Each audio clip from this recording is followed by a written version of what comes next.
Welcome to Kyle White Field here on the campus of Anahuac High School, where tonight Anahuac Sports Lives brings you the Anahuac Panthers hosting the Hardin Hornets. Welcome in once again, everybody. Another Friday night full of football here in Anahuac as the Panthers look to improve on their 1-0 district record, coming off a huge overtime win against Tarkington last week. We're going to have some insight from head coach Greg Neese on that game last week and some insight into Hardin here before the game as tonight homecoming for Anahuac High School. Sense of normalcy here in a year that has been anything but normal as we begin our Title Services pregame show on Anahuac Sports Live.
Alex Outram back from Kyle White Field here on the campus of Anahuac High School, joined by Trent Hart. He's controlling everything tonight, putting on the fantastic graphics that you guys are seeing. As looking at last week's game against Tarkington, as we said, an overtime victory, as you'll hear a little bit more with our interview with Coach Neese before the game. Botched snap by Tarkington at the end of regulation, missed a field goal to potentially win the game. Tarkington comes down, scores first. Anahuac goes back, scores, tries to run a trick play that was actually snuffed out by the Tarkington defense to convert the two-point conversion. Penalty for hitting the center gave the Panthers another crack at it, ran power offense, converted on the two-point conversion, and took home the victory on the road to move to 1-0 in district play. Looking at some of the scores from last week, of course, 35-34, Anahuac defeating Tarkington. East Chambers defeated these Hardin Hornets 49-19. Buna picked up the victory over Woodville 22-14, and Cold Spring all over Kirbyville 42-14. In action tonight, of course, the Hornets invading Anahuac tonight. Tarkington is taking on Buna this week. Woodville is going to Kirbyville as the 12th ranked East Chambers Pirates in 3A on a bye this week. Hardin coming in 0-1 in district play. Tarkington 0-1 as well. Buna 1-0, Woodville 1-0, Kirbyville 0-1, and East Chambers 1-0. And I apologize, Kirbyville was actually had their bye week last week, so tonight's their first district game of the season. So we're going to take our next time out as we'll continue the Title Services pregame show after this along Anahuac Sports Live.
And welcome back, everybody. This is Trent Hart on Anahuac Sports Live, and as Alex Outram mentioned earlier, it is homecoming, and we appreciate everybody joining us here tonight on Facebook Live. And as you might have noticed, we are not on YouTube. We are broadcasting on Facebook Live, and that is what we're going to be trying to do moving forward as we continue to bring these live broadcasts of all Anahuac ISD sports. And speaking of Anahuac ISD sports, the Lady Panther volleyball team got a big win against Warren earlier, 3-1, and that advances the Lady Panthers even further into district play as they are on a roll, and they will take on Woodville next week, and we will be live here in Anahuac for that game. And we ask everybody to please join us again, and we will carry that on Facebook Live as well. In case you want to watch the stream on TV, if you have a smart television, just do an app search for Facebook Watch. Download the app. You will have to do a confirmation with your account off Facebook. And then once you do that, everything should be linked to Facebook Watch, or do a search for Anahuac Sports Live, and you'll be able to watch tonight's broadcast live on your television set. And don't forget about all our there's social media. Go and visit us on Instagram, Twitter, and give us a like and a follow on Facebook. And don't forget about our YouTube channel as well. And we'll be posting all of our highlight videos and plays of the game on our YouTube channel moving forward.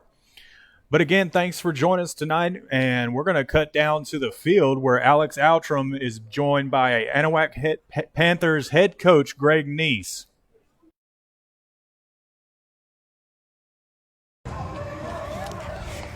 Alex Outram back on the Title Services pregame show, joined by the head coach of the Anahuac Panthers, head coach Greg Neese. And Coach, fourth game of the season, fifth game of the season, couple wins in your belt, both back-to-back on the road, both in overtime.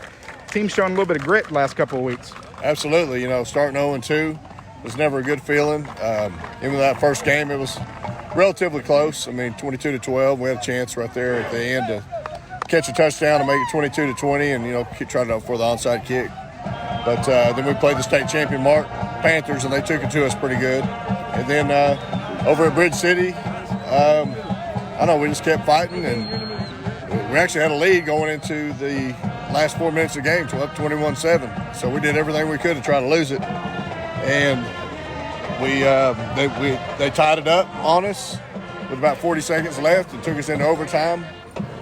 And they played defense first, and we scored in 3 plays, kicked the extra point, and then in 4 plays we stuffed them, and we won the game right there. So that was great then. And then this past week with Tarkington, we're kind of fortunate to win that game, how the events kind of unfolded at the end. They're down on the 1-yard line of regulation, and they opt for a field goal at the last play of the game, and we got a good rush, and they had a bad snap. We pressured the kicker, and he shanked it, and then went into overtime, and they scored first, kicked the extra point. We scored, and I tried a little trick play for 2 for the win, which didn't work, but they hit our center and gave us another chance. And so we went power offense and went up there and ran the power play off tackle for 2 points and won the game. So, yeah, that's how it is winning and losing. It comes down to one play and maybe 1 yard or 1 inch. So it was a good way to win. Well, and especially your first district game, come in with a win. Landon Corbett, over about 270 yards of total offense combined. Talk a little bit of what he brought to the game last week. Right. Well, Landon's our best all-around football player.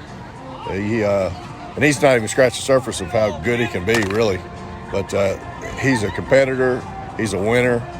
And the way he plays in games is how he practices. So that's why, man, if we had everybody that would practice like he practiced in a game situation, we'd be a lot better team. But we're evolving. But Landon's our guy, and he's doing a good job of distributing the football to the receivers when we need to throw it, and then also handing it off. And we're still getting a couple fumble snaps each week, but it was about 5 or 6, so it's getting a little bit better. And then on defense, he's our top tackler, and but we're trying to find ways to get him off the field, so rest him a little bit. But we're not as good without him out there on defense. But I think we might have found a couple guys that kind of fill that void when he's not out there this week. So, yeah, he's a really good player. Plus, he's just a sophomore.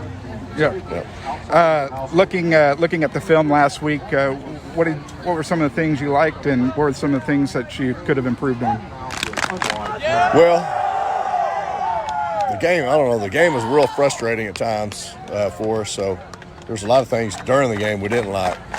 But just watching the film we made big plays when we needed to, and somebody always stepped up and got us in position to tie the game up, or to win it there in the end. So that was good to see. We had some resolve. But things I didn't like, you might not have seen on film, but we had about 3 15-yard penalties where kids are losing their composure and saying things they shouldn't say or pushing and shoving. But I took care of that this week. We got some big old tractor tires out over there, and there were about 3 guys that were flipping tires for 3 days. So hopefully that got everybody's attention. And, it's just unnecessary to do that stuff. I understand it. I mean, I had some penalties when I was playing, and it was because I lost my composure, and I was being selfish. So I'm trying to relay that to our guys, and you got to keep your composure when the pressure's on. First year head coach across the field for you here with Hardin. What's some of the things you're expecting out of the Hornets tonight? Well, they do a good job on offense. They got one player, number 2, in the backfield. He was their quarterback last year, but he is a really, really good player. He's an all-around elusive player. He can run, he can throw, he can catch.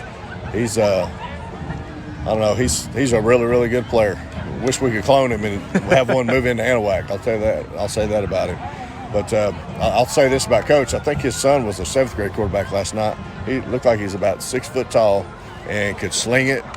I mean, he reminded me of Sam Bradford when Sam was at OU. Mm-hmm. I go, that's a little Sam Bradford back there. I mean, that guy, he could sling the ball. He threw it about 40 yards. So, and then they had a good 8th grade team. We beat both teams last night and won the JV game. But they have some players, so I see these guys going to be really good, especially when the sun gets up there. And it's going to be a challenge for us to win tonight because but we've been giving up big plays through the air, and they like throwing the ball. So we got to see if we've gotten any better this week.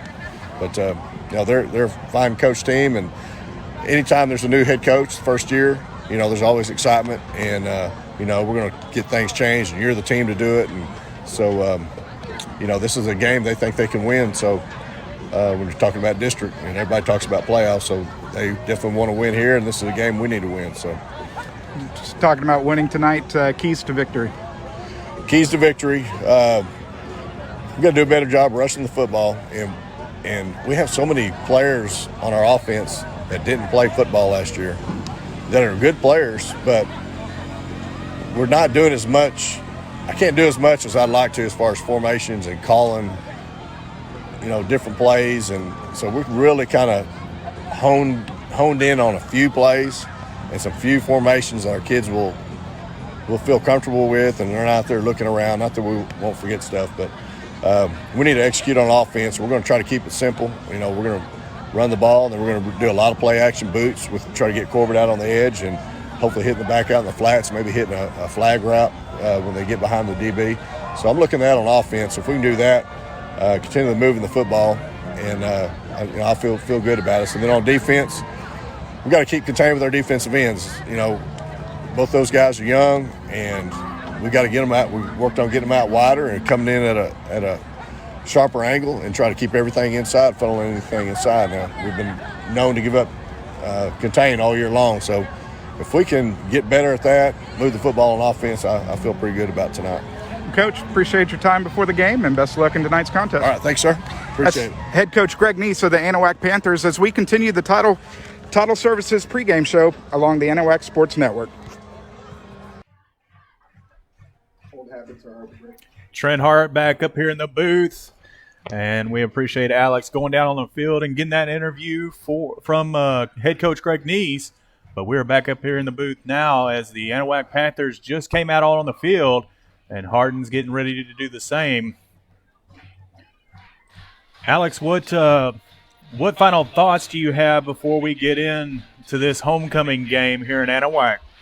Well, as we heard Coach Neese talk about in the interview, his second year here in the program changed their defense this year to the Diamond 7 defense, talking about holding contain. They've had issues with that to where they've been hit with some pretty long plays. So if they're able to take those sharper edges and drive everything inside, then that's going to be the strength of the Panther defense. If the Hornets are able to get out of contain, then that's where the Panthers might get hurt, and you could see this game become a shootout. Well, definitely last week we saw an improvement on the penalties and the turnovers for the Panthers, and hopefully they will get that more under control this week as they face a Hardin team that is hungry for a win. And with that, we're going to cut down to the field.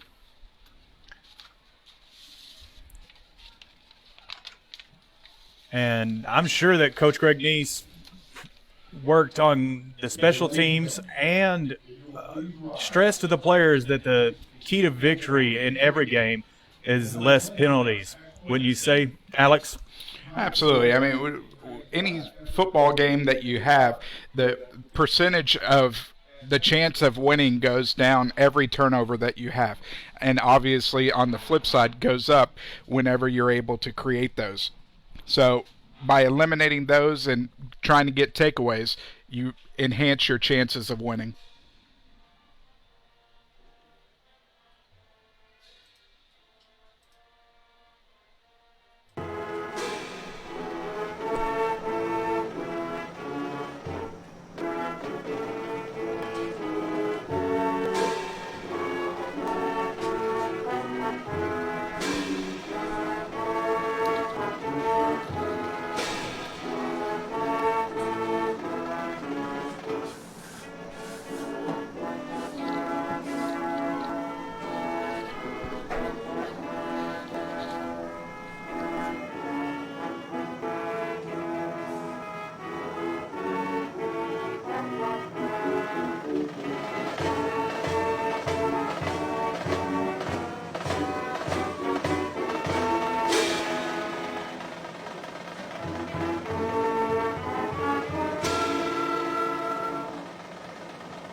Rousing rendition of the national anthem performed by the Anahuac High School Marching Band. Alex Outram, Trent Hart here from Kyle White Stadium. Want to give a nice shout out to Tracy Fortenberry, who's handling the videography tonight, making sure that you can tune into the game this week and hopefully every week. As Trent said earlier, focusing on Facebook Live, but make sure you also follow us on our other social media platforms on Twitter at Anahuac underscore sports or AP underscore sports live. If you're tuning in tonight, make sure you leave us some comments or hit us up on Twitter. Let us know where you're listening from. We can give you a shout out during the game. As both teams on the field, the little different this year is one captain from each team will meet at midfield to handle the captain duties and the coin flip. As we said, Anahuac coming into tonight's game 2-2. Hardin coming in 1-3. We'll see who will kick off and who will receive in just one moment.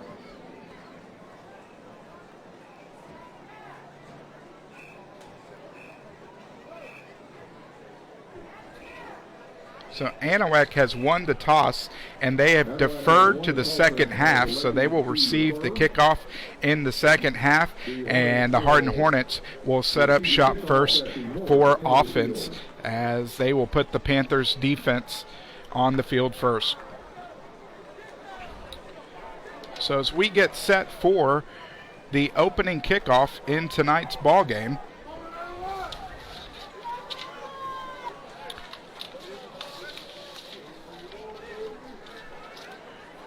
we're going to be entering the first quarter of play, sponsored by the Wilcox Drug Store. Wilcox Drug Store, 1208 Miller Street, for all your pharmacy needs. Also want to thank Title Services for being the title sponsor of our pregame show.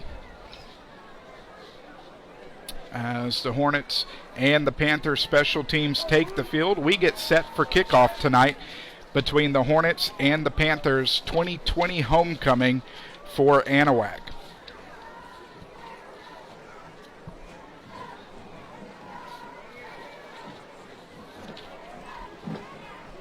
And we'll see here, Alex, if Sanchez puts another one in the end zone as he's done so many times this year. Excellent kicker. And doubles as the tailback for the Panthers.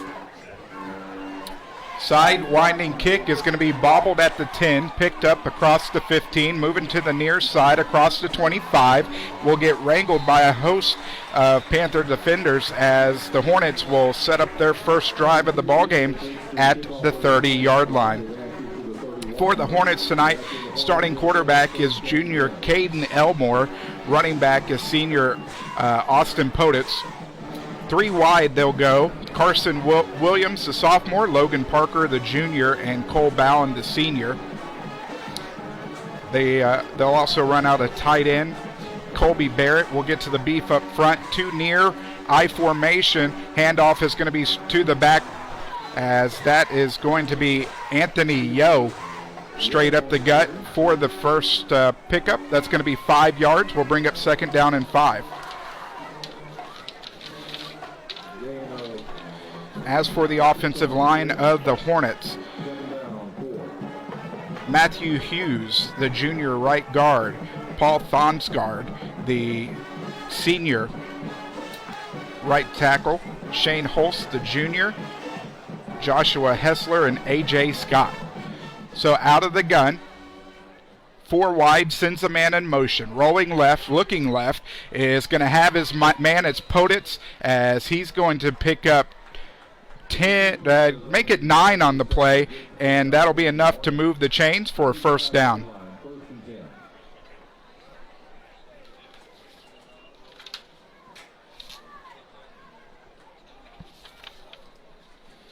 So just like that, a couple plays where they've been able to break contain, and the Hornets now moving the football. Out of the gun, Elmore looking right. He's going to get corralled. They're going to give him a pickup of 4. We'll bring up 2nd down and 6.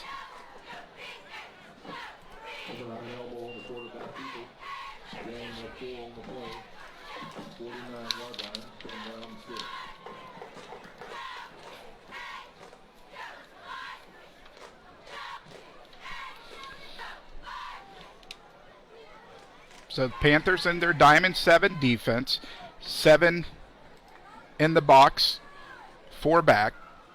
Out of the guns, Elmore looks right, has a man, going to be overthrown.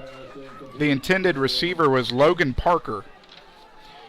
So just like that, 3rd down and long now for the Hornets as the Panthers look to get the ball.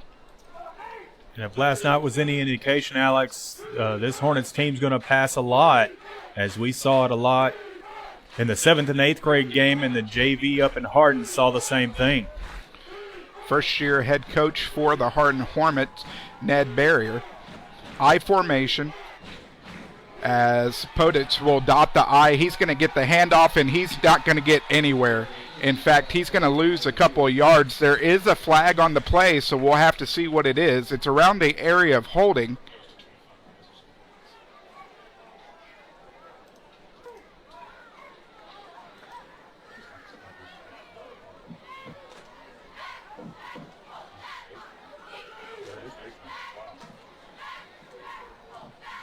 Personal foul, face mask, and that's one of the things that head coach Greg Neese talked about in the pregame show, shooting themselves in the foot with penalties.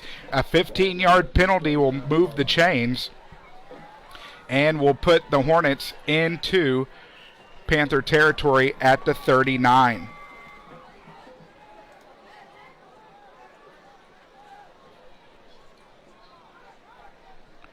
So Elmer's going to take it straight up the gut as he's going to end up losing a yard. We'll bring up 2nd down and 11.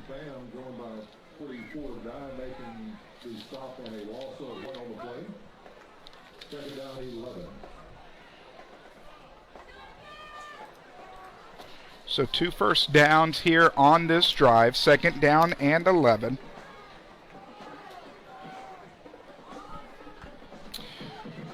Elmore out of the pistol. Rolls right. Has a man. Overthrows him once more. As that one was intended for the senior, Anthony Yo.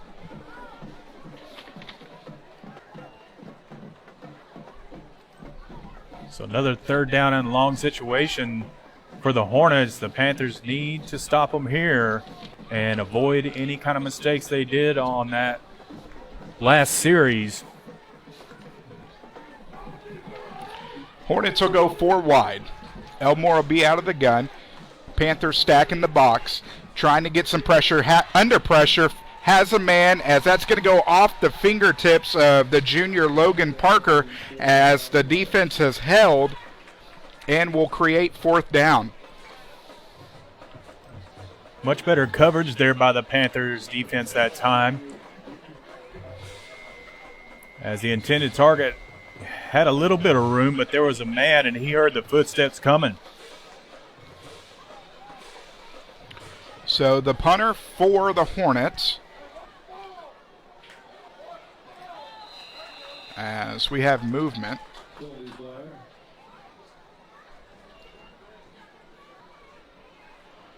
False start on the Hornets will be their first penalty of the ball game. We'll back them up 5 more yards.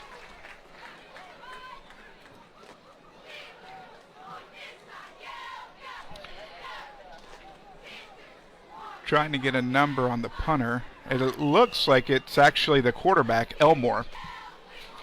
So Elmore will handle the punting duties, gets it up. Not a very long punt, but it is going to take a Hornet roll and will go out of bounds. That looks about the 24, as that's where the Hornets will set up shop here with 9:17 remaining in the first quarter of play. As we'll be back with the Anahuac offense taking the field. Landon Corbett helming the offense, as accumulating almost 300 yards of total offense last week. He'll come out with 2 backs behind him, 1 receiver near side. He's going to roll left, looking downfield, has a man, and it's going to be intercepted. That's Elmore on the interception across the 30, 25. Ill-advised pass by Corbett.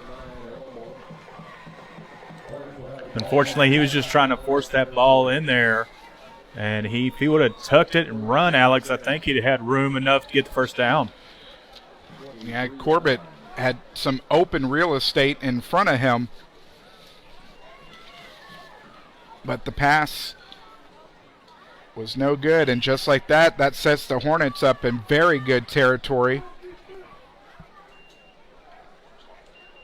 at the Panther 23-yard line.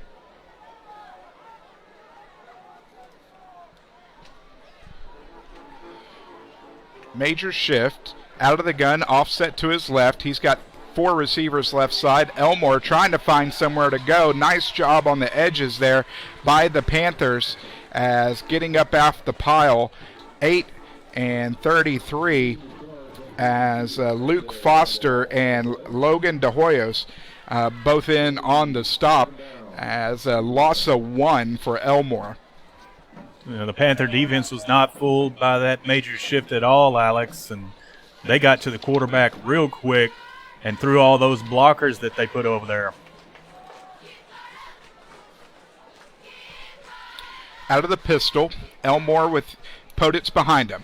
Rolls right, has a man downfield, complete, breaks the tackle at the 11, tries to make a move. He'll get stopped there with forward progress at the 11. That'll be enough for a first down on the pickup of 13 to number 13, Logan Parker. Third first down of the first quarter for the Hornets.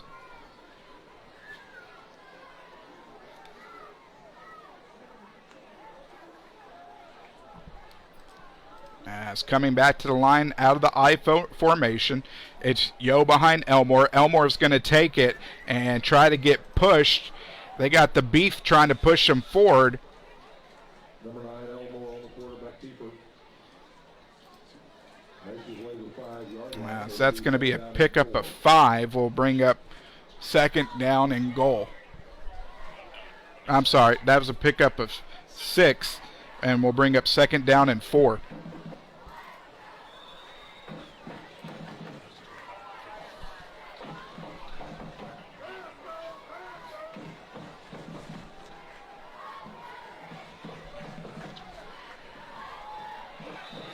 as it looks like a Anahuac defender was going to jump off sides. Offside call against Anahuac.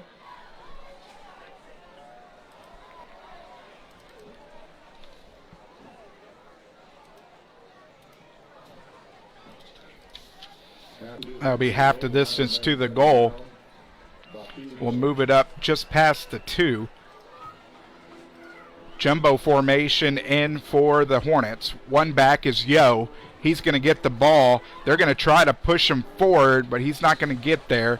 They're going to give him, they're going to say he got back to the line of scrimmage. We'll bring up third down and 1.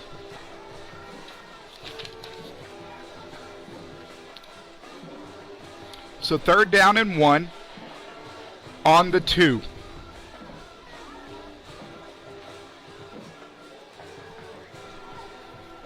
Elmore will come under center. 2 receivers to the near side. Yo, the deep back, as he is going to push his way into the...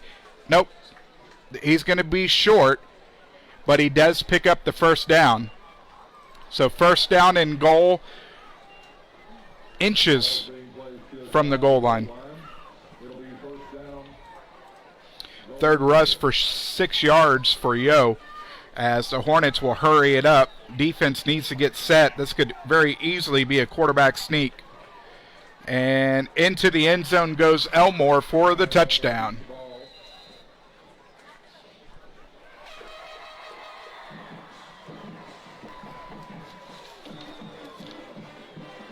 So first points of the game put up by the Hornets tonight, as they now lead 6-0 with 6:12 remaining here in the first quarter.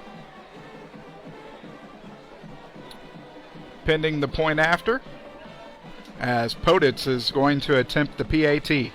Snap back, kick is up and no good, as it will flail wide left. So with 6:12 remaining here in the first quarter of play, Hardin strikes first, 6-0, as we'll be back after this on Anahuac Sports Live.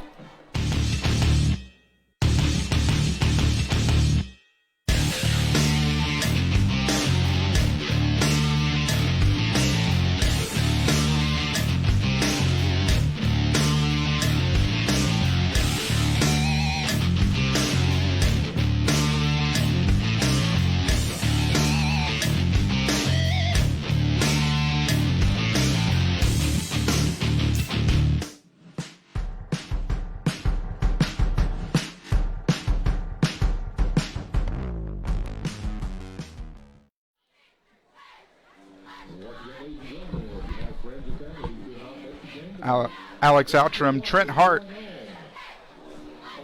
back here from Kyle White Stadium, or Kyle White Field on the campus of Anahuac High School, where the Hornets have struck first. They lead 6-0, as the Hornets took 2 minutes 54 seconds on 5 plays. They drove 23 yards, a 1-yard Elmore's quarterback sneak into the end zone, as that is how the Hornets took the opening points of the ball game. The Panthers really got to answer back right here, Alex, as the Hornets were able to take advantage of that interception. That kickoff's going to go end over end, bouncing around, as that's actually going to bounce off the Panther returner and will go out of bounds. So the Panthers will not have the best of field position to begin with. Looked like it was the 14-yard line. That's where I see the beanbag, and that's where they're going to mark it out.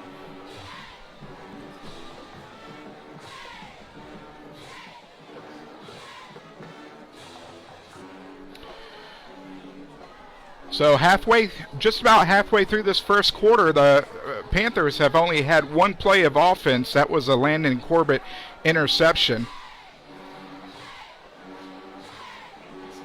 So emotions running high here on homecoming 2020 for the Panthers, as the flag on the field is being waved off. And they're actually going to mark the football at the 20. So better field position for the Panthers. As Corbett will come up under center. He's got two backs behind him. Will pitch it right side across the 20. Looks like a pickup of 1 on the rush, Lane Cormier.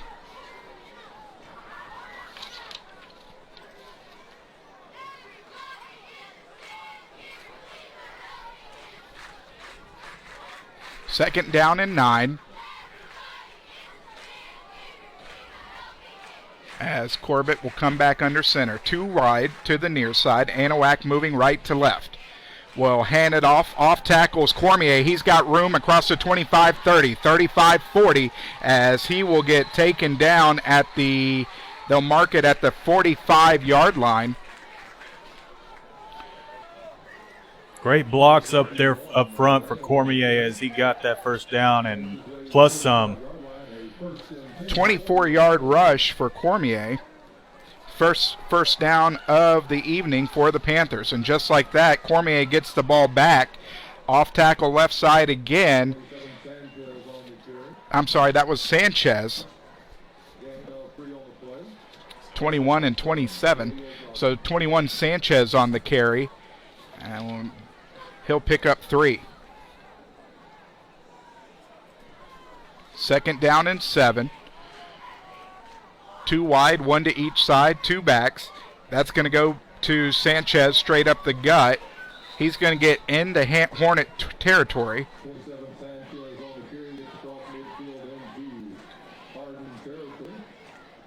So Sanchez with a pickup of 5 will bring up third down and 4.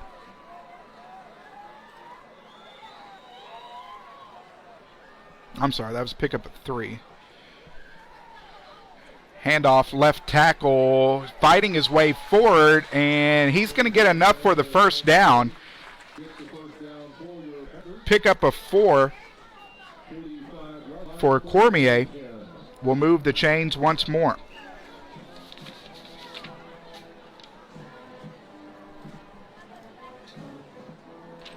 I believe they got that a little backwards. 27 is Sanchez and 21 is Cormier.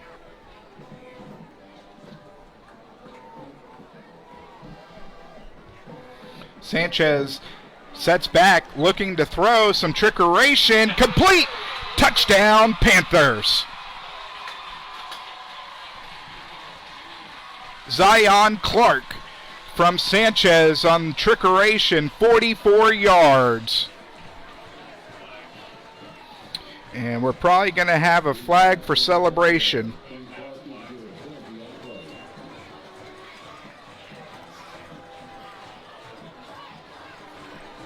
Flag for celebration or not, that was a great pass from Sanchez to Clark. As that is the big play the Panthers were looking for.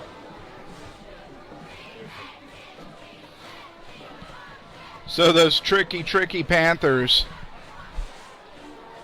pull off the halfback pass to tie the ball game here. 3:46 remaining in the first quarter.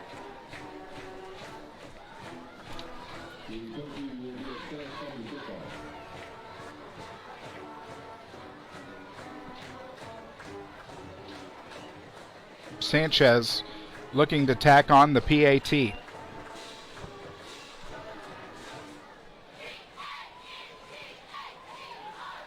PAT is good. So with 3:46 remaining here in the first quarter, the Panthers have taken the lead over the Hardin Hornets. They lead 7-6 back after this along the Anahuac Sports Live. You've heard about shopping local. How about banking local? Since 1976, Anahuac National Bank is the only locally owned and operated bank in Chambers County. We know you see Anahuac National Bank folks out in the community supporting our schools, veterans, and nonprofits. Why not bank where you live? These experienced banking professionals understand local businesses and the housing market. Visit online today at anbank.net, member FDIC, equal housing lender.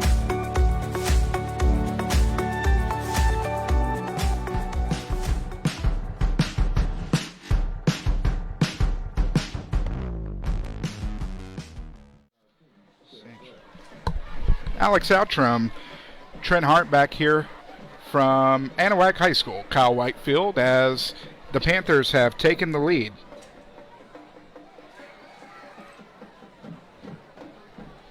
Seven to 6 on your Turn 2 Specialty Company scoreboard.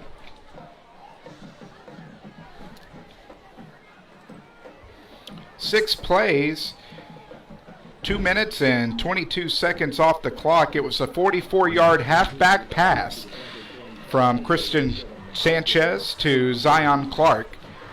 The PAT was good, and that is how we got to where we are. Kickoff from Sanchez is going to fall to the 20 or 30 across the 40, 45, as that's where the Hardin Hornets will set up their next possession of the ball game. And in case you missed it, there was a celebration penalty on that touchdown by the Panthers, and that's why Sanchez was kicking from the 25. So good starting position again for the Hornets, as they will roll out Elmore, offset to his right by Poditz. 3 wide, sends a man in motion. Will hand it off to Poditz across the 45. He's going to get upended. In on the tackle, number 19 for the Panthers. Pick up a 2 for Poditz will bring up 2nd down and 8.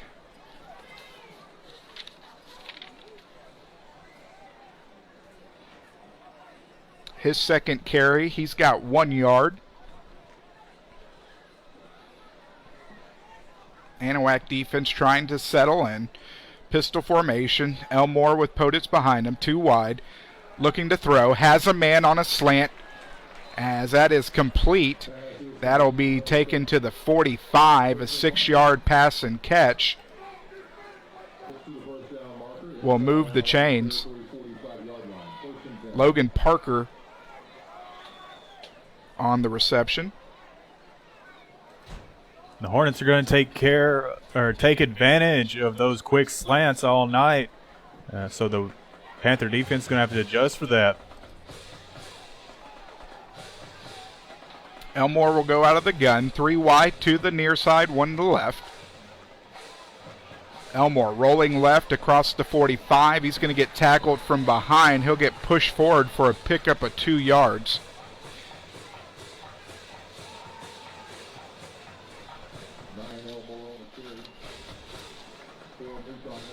Second down and 8.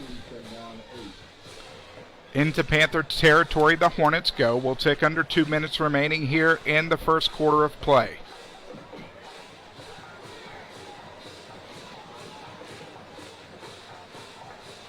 Three wide. Hardin moving left to right. Out of the pistol. Elmore sets back. Under pressure. Has a man. Complete. He took a pop, but Parker holds on to it. 15-yard pass and catch. In on the tackle was Presley Mouton. Great hit there, but an even better effort to hold on to the football.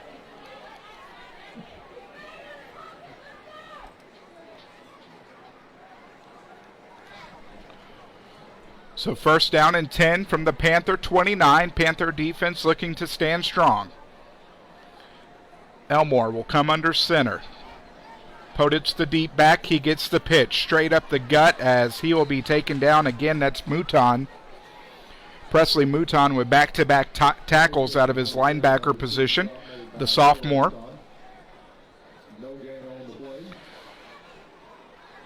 No gain on the play for Poditz.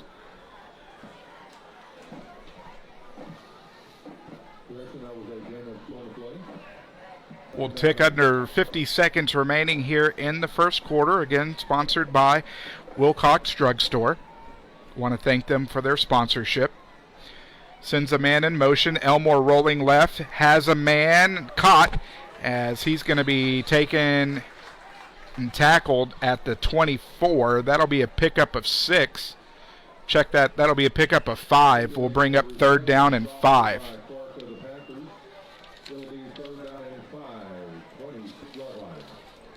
Excellent coverage there by Clark as he was able to prevent him to get the first down. Trent, I missed who had the catch on that. I didn't catch it either, Alex, unfortunately. I don't think it was Parker that time.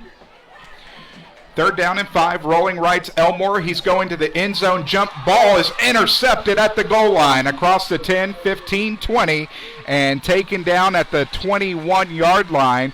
Getting off the bottom of the pile, that is Landon Corbett with the interception. Doing it both sides tonight. Turnover for the Hornets, their first of the ball game. And Landon Corbett and Clark were both back there, and for the jump ball, Corbett came down with it, and not surprising as that young man, a sophomore, is going to be doing big things this year and the years to come for the Anahuac football program. That'll be the end of the first quarter of play. At the end of the first quarter, Anahuac leads Hardin 7-6, as we'll continue after this on Anahuac Sports Live. Hello, my name is Mark Poggles, and I'm the pastor at Community Christian Fellowship Church in Oak Island, Texas. I would like to personally invite you to join us for Bible study during the week and our church services on Sunday morning. We have a nursery for the little ones, and our church family will greet you with a smile on their face and a loving heart. Come and celebrate with us as we study God's Word and give Him all the praise and thanks He deserves. Hope to see you there. Take care and God bless. Go Panthers!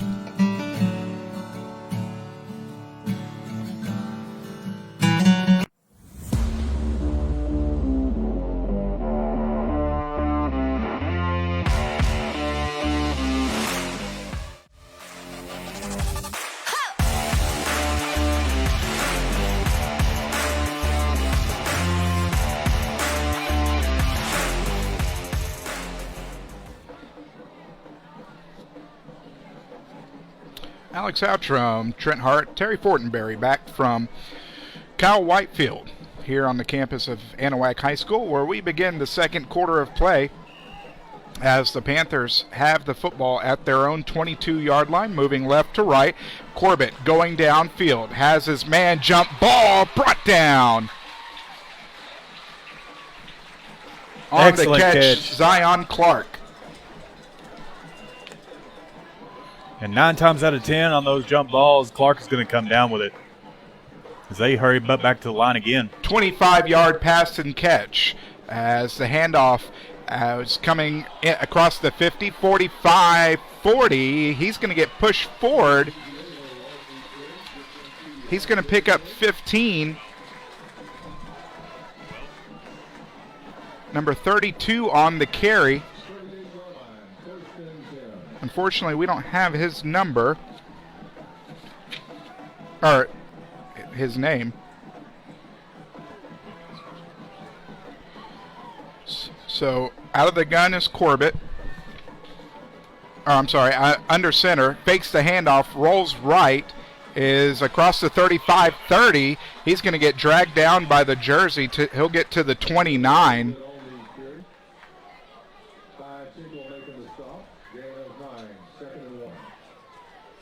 Pickup of 9.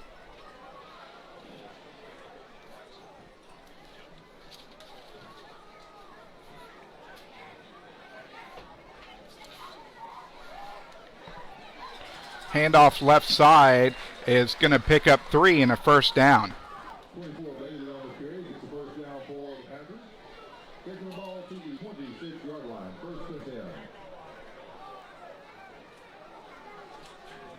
So Sanchez on the carry there. I'm sorry, Bailey. Under center's Corbett.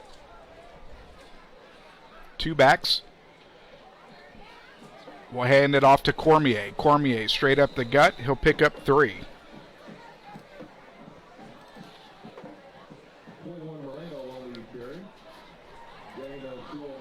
Trying to get my stats straight here.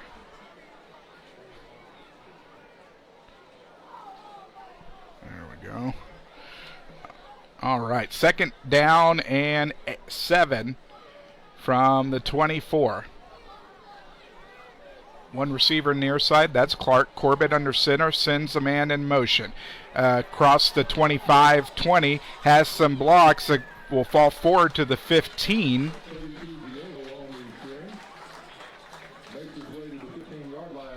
Ten-yard pickup. Viejo.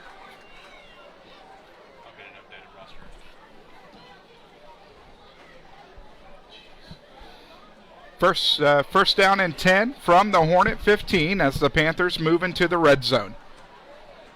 Two backs behind Corbett.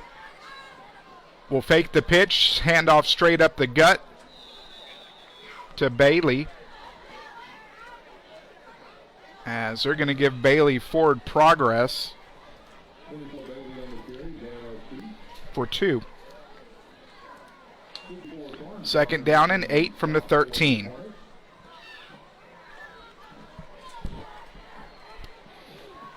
Corbett under center. We'll send 2 wide to the far side as Corbett is going to roll to his right as the pass is going to be dropped in and out of the hands of Jamaj Bailey.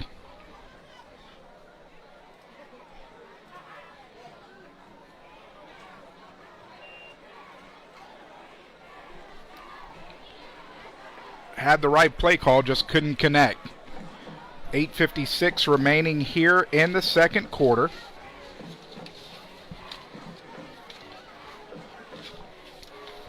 Corbett will come under center. Second quarter brought to you in part by Prime Agriculture Service as Corbett around left side trying to make some men miss. He gets upended at the 15. We'll see if they give him the 14. I'm sorry, at the 10.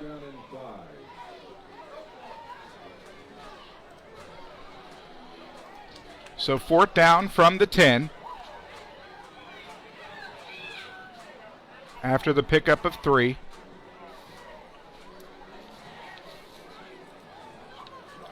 And they're going to line up to go for the field goal here.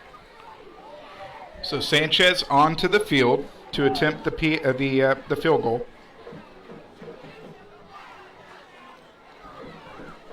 As the field goal is through and true. So with 8:09 remaining here in the first half, the Panthers extend their lead 10-6 as we'll be back after this on Anahuac Sports Live.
Trent Hart back here on Anahuac Sports Live as the Anahuac Panthers get ready to kick it off. As you saw on the graphic on your screen, we are giving away 2 T-shirts tonight.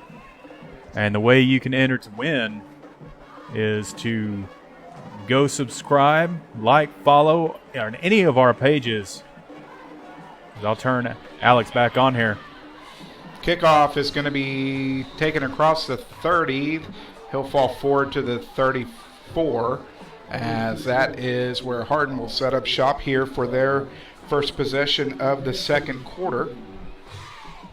So as I was saying, you can subscribe to our YouTube channel on Anahuac Sports Live on YouTube, or go to our Facebook page, like and or follow us at Anahuac Sports Live, on Twitter at AP_Sports Live, and on Twitter at Anahuac Sports Live. All those ways to enter and win the 2 T-shirts we got to give away tonight.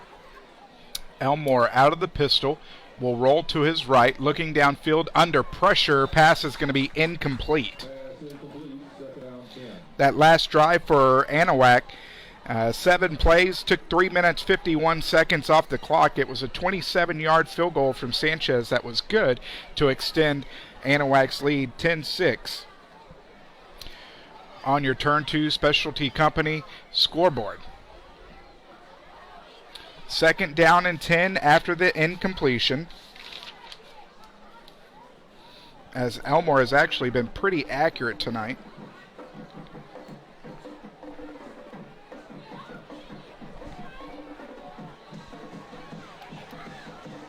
Out of the I formation, Poditz is dotting the I directly behind Elmore's Yo. Sends a man in motion to the near side.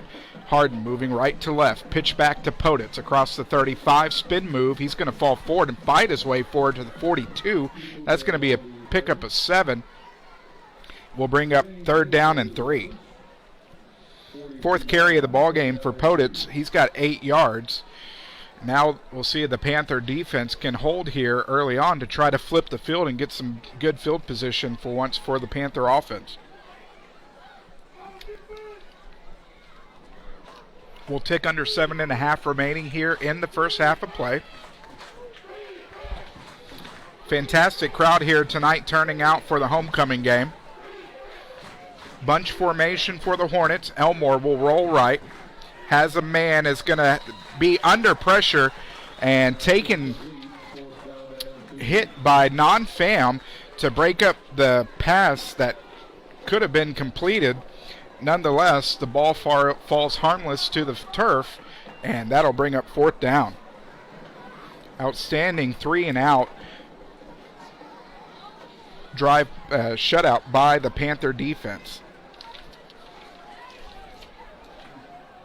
First 3-and-out for the Anahuac defense tonight, as the Hornets elect to kick it away.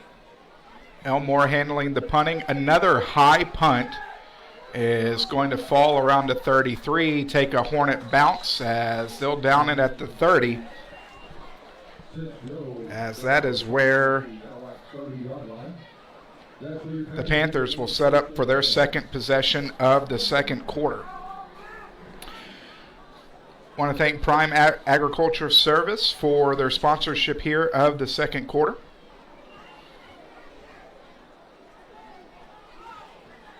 They can be reached at 409-391-0097. That's Prime Agricultural Service. First down and 10 from the Panther 30. It's Corbett under center. 2 wide, 1 to each side. Sets back, quick toss, 35. Hooked ladder as across the 40, 45, 50, 45. More trickeration from the Panthers on the 35-yard pickup. Excellent awareness there to pitch it back to Sanchez as the Panthers eat up more green. So Sanchez will get credited with the 35 yards.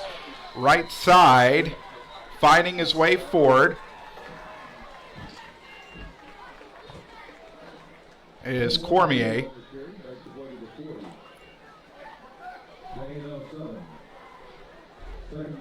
Yeah, he's got some. Cormier with the pickup of 7. They rush to the line again.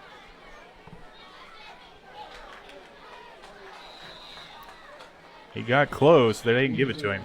Sanchez will pick up 2.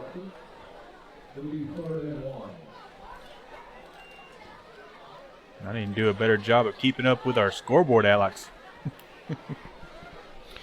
Got to give the Panthers credit for their points on the board. So 3rd down and 1 as we'll tick under 6 minutes remaining here in the first half of play. I'm still stuck on the hook and ladder. It was a great play. 60 yards passing for Corbett tonight on 2 completions. As his handoff's going to go around left side. Wasn't fooling the Hornets, as it's going to be a big loss for Sanchez, as he's going to lose 5.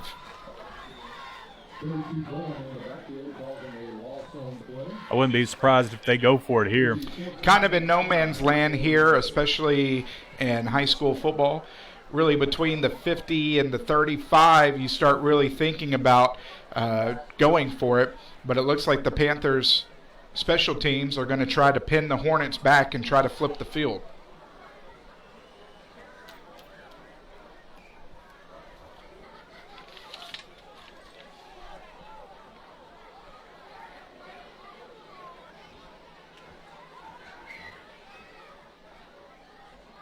Nope, they're going to throw it deep.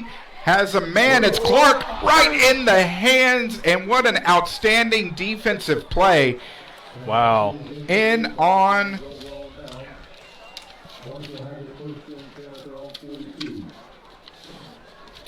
And I thought we were going to see some yellow flags come out on that as the defender wasn't even looking at the ball.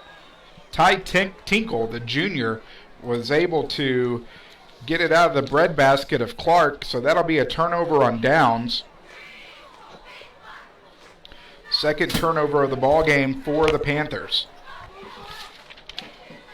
And just like that, the Hornets are set up at their own 43-yard line. Quick toss is going to go through the hands of Carson Williams. And that ball hit him right in the chest. Unable to hold on into it, though. Those quick passes to the sidelines have been happening all night. The Panthers have really gotten lucky that the hands have been a little slick for the Hornets. That's four straight incompletions for Elmore after he started 5 of 7. Elmore out of the gun, offset to his right by Poditz. He'll send 3 men in motion to reset on the far side. He's going to roll to that far side under pressure, and he's going to get taken down for a huge loss. Outstanding defense. As flying up was Kevin Hernandez to make first contact with Elmore. Some laundry on the field. We'll see what they call, hoping it's not a personal foul. I think it might have been a little bit of a late hit there.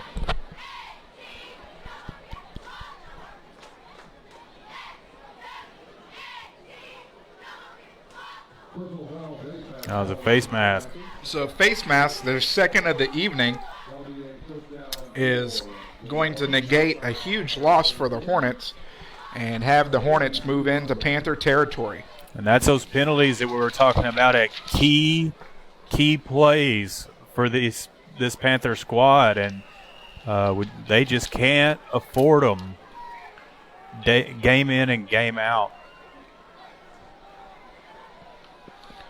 Elmore out of the gun, sets back, screen pass. This one's going to go to Poditz across the 40, 35-30, as actually they're going to say he stepped out.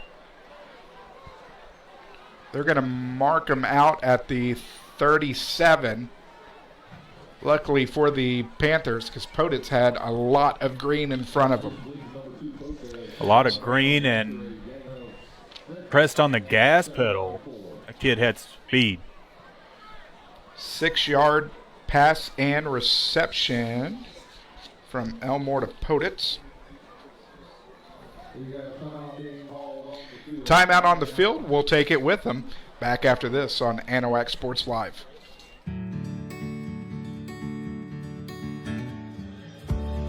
Whatever it is you wrangle, whatever seeds you sow, no matter what you nurture or what you choose to grow, at Texas Farm Bureau Insurance, we're proud to protect all Texans.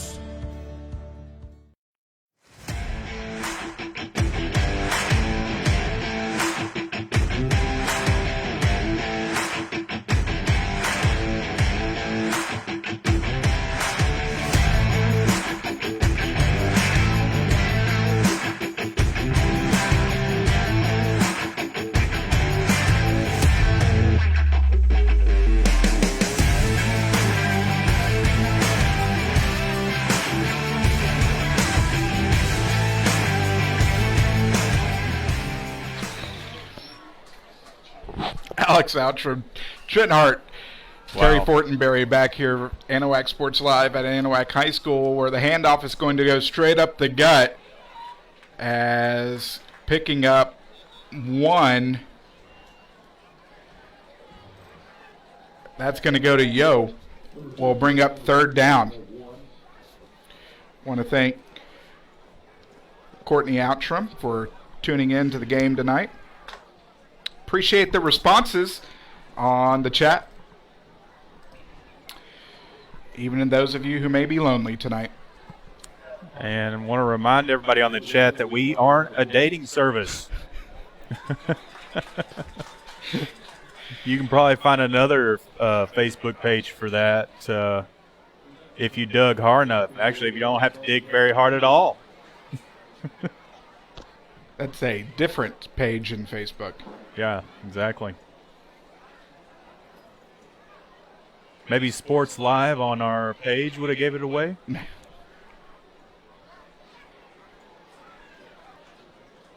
think they're looking for Dating Live. Holding for the Hornets on that pickup of one from Yo will negate the rush. We'll bring up second down and long here from the Panther 41-yard line. Second penalty of the ball game for Hardin.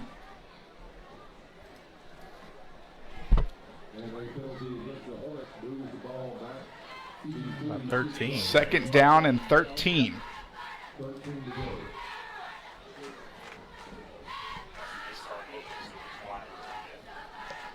We'll tick under 3:50 remaining here in the first half of play. Hornets driving, Panthers defense trying to stall. Elmore will be out of the gun, offset to his left. High snap, he's going to come down with it and drops it again. It's recovered. Scooped by the Panther defense as he's going to take it to the Going house. all the way. Scoop and score, touchdown Anahuac. Logan De Hoyos. Excellent heads-up play there by De Hoyos to pick that ball up and go all the way to the house for this Panther defense. 52-yard fumble recovery for the touchdown.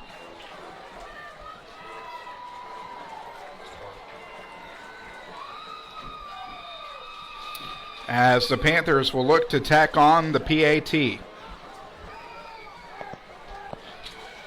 Again, more of what we talked about in the pregame show, Trent, as turnovers now costly for the Hornets.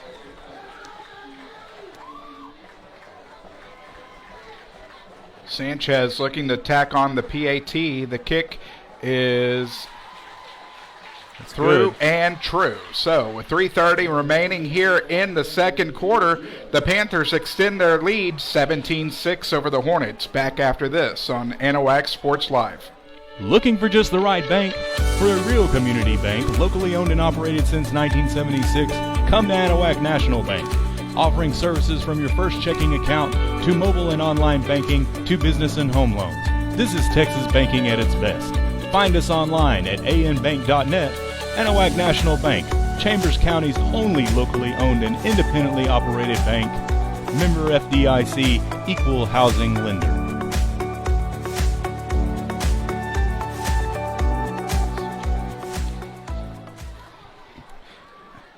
Alex Outram, Trent Hart, Terry Fortenberry back with you from Kyle Whitefield on the campus of Anahuac High School, where the Anahuac Panthers have extended their lead over the Hardin Hornets 17-6 here in the second quarter with 3:30 remaining on your Turn 2 Specialty Company scoreboard. 52-yard fumble recovery for Logan De Hoyos as he scooped and scored. And now Sanchez set to kick it off. End over end kick is going to be fielded at the 6 across the 15, 20, 25. He'll get met by a host of Panther defenders as they're going to give him forward progress to 28. Just past the 28. We'll call it the 28. 3:24 remaining here in the second half. Want to remind everybody of our giveaway and the ways to enter Go subscribe to the YouTube channel. Go like and follow on Facebook. Go follow us on Instagram and follow us on Twitter to enter the win. One of the 2 shirts will be given tonight. As whistles come in here, Alex.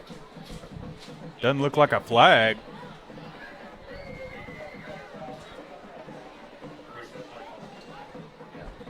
As they have to reset the play clock.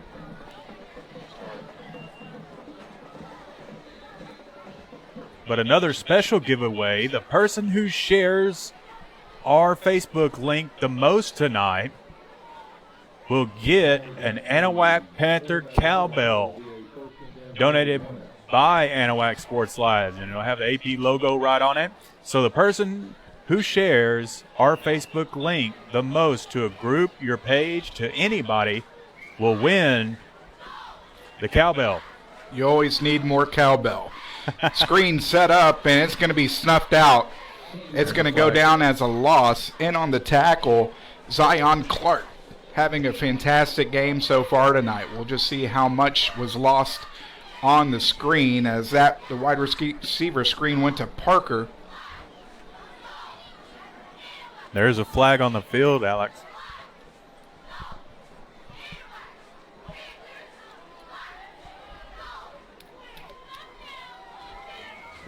Personal foul, roughing the passer.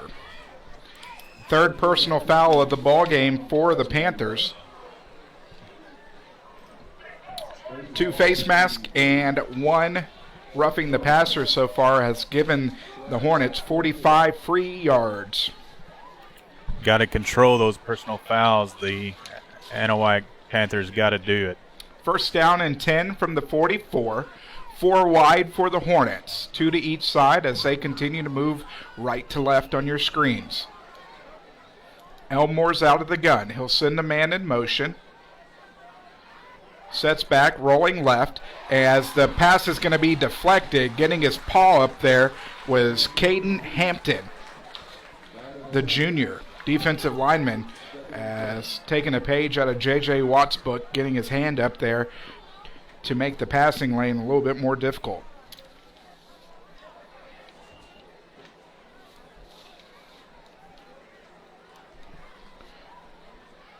.308 remaining here in the first half. Make sure you stay tuned for our halftime show. We'll recap the stats as we have them, giving you scores from around the Houston area. Quick pass is going to be caught as being brought down from behind. Oh, and that's going to be a horse collar.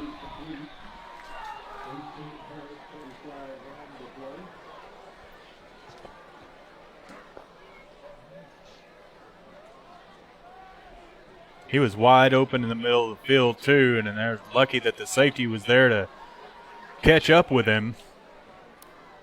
32 yards. Yep. Horse collar. That'll move him even further to the goal line. A pass went to Ryan Harris. His first reception of the ballgame.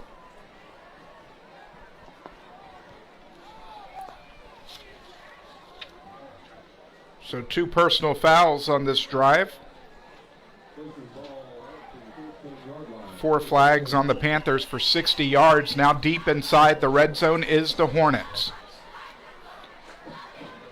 From this 14, Elmore under pressure, and they're going to need a washing machine for all the laundry that's been on the turf tonight.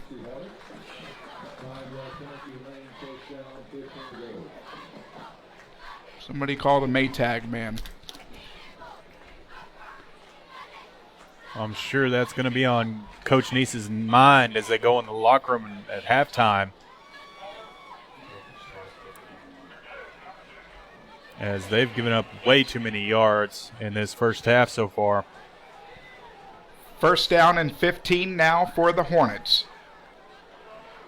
Rolling right under pressure, throws the ball up, is going to be incomplete as bringing the pressure was Logan De Hoyos, who's having himself one heck of a ball game.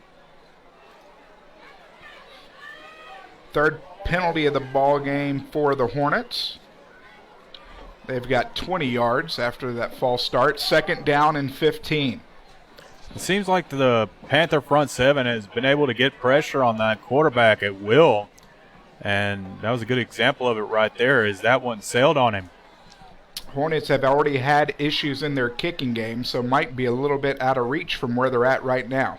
Elmore sets back, looking downfield, has a man, is not able to connect with him as he gets knocked to the turf once again. The Hornets are making him pay for holding on. The Panthers are making him pay for holding on to the football. Laying the hit was Jonathan Cooper, the sophomore. So now 3rd down and long from the 19. The chance for defense comes back again. They need to redeem themselves on those penalties earlier on. Out of the gun, they'll send Williams in motion. Rolls right to the Good near hit. side of the field. Big hit by Zion Clark. A pickup of 3 is not going to be nearly enough.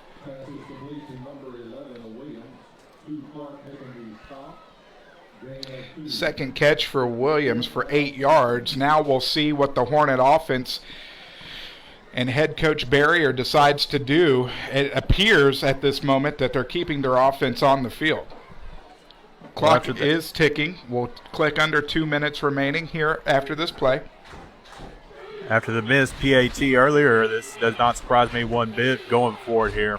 Elmore will be out of the gun. 4th down and long, 4 wide. Rolling to his left, under pressure, rolling right, has a man open, and he's not going to get there. Panthers going to take over there. They bent but didn't break. On the reception, Cole Bowen. He picked up 10 on the reception but needed more. Turnover on downs for the Hardin Hornets. Their 3rd turnover of the ball game. So, Alex, the defense comes up big again there after personal foul penalties. Got the Hardin Hornets deep in their own territory, but they were able to hold on and get a turnover on downs.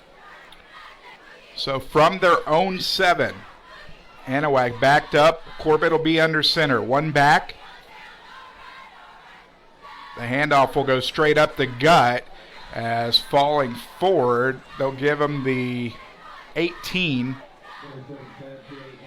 He was one shoestring away from taking that all the way to the end zone. Sanchez with a pickup of 6. We'll bring up 2nd down and 4.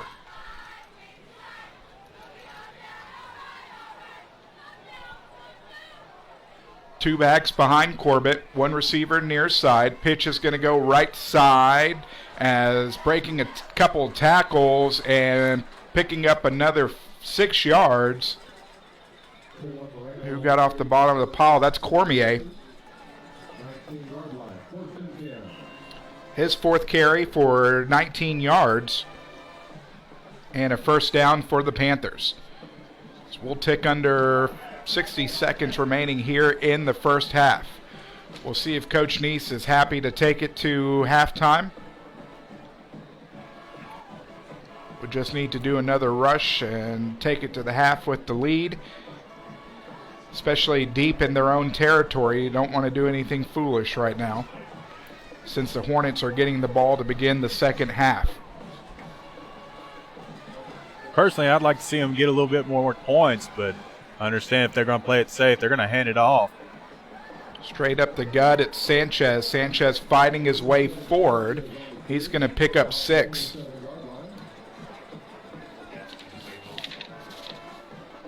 More than likely, that's going to take us to the half.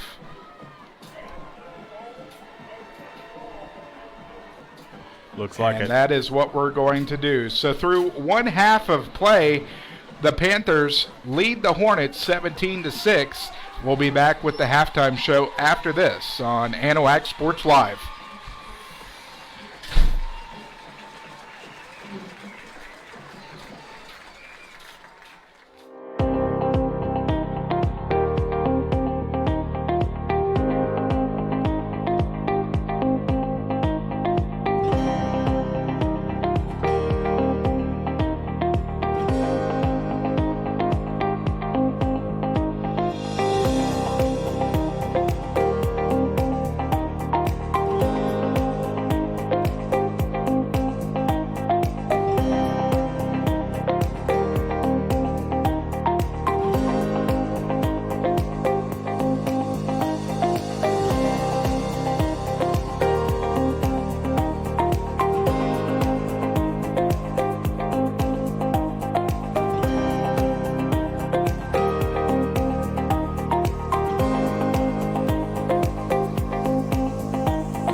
Welcome back, ladies and gentlemen, to the Anahuac National Bank halftime show.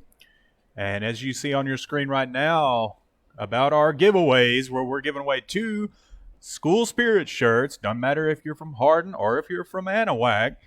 If you want to enter to win those shirts, subscribe to us on YouTube. Anahuac Sports Live is what you'll have to put into that search bar. Like and follow Anahuac Sports Live on Facebook. Follow Anahuac Sports Live on Twitter. And do the same on Instagram. And as I mentioned, it doesn't matter if you're from Hardin or if you're from Anahuac. If you end up winning one of those T-shirts, we will put the school of your choice on the front and Anahuac Sports Live logo on the back. And about our special giveaway tonight, the person who shares our Facebook link the most, our Facebook video, to either the groups, your own page, or somebody else's, whoever shares it the most will get an Anahuac Panther cowbell. And as Alex mentioned earlier, you got to have more cowbell, especially at these Friday night light games. And with that, we're going to go down to the field for the Hardin Hornets band performance. And after that, we will come back with some stats and some scores around the area. Don't go anywhere. This is Anahuac Sports Live. Oh, I apologize. We're going to do our homecoming first. So down to the field for all of our homecoming festivities here in Anahuac.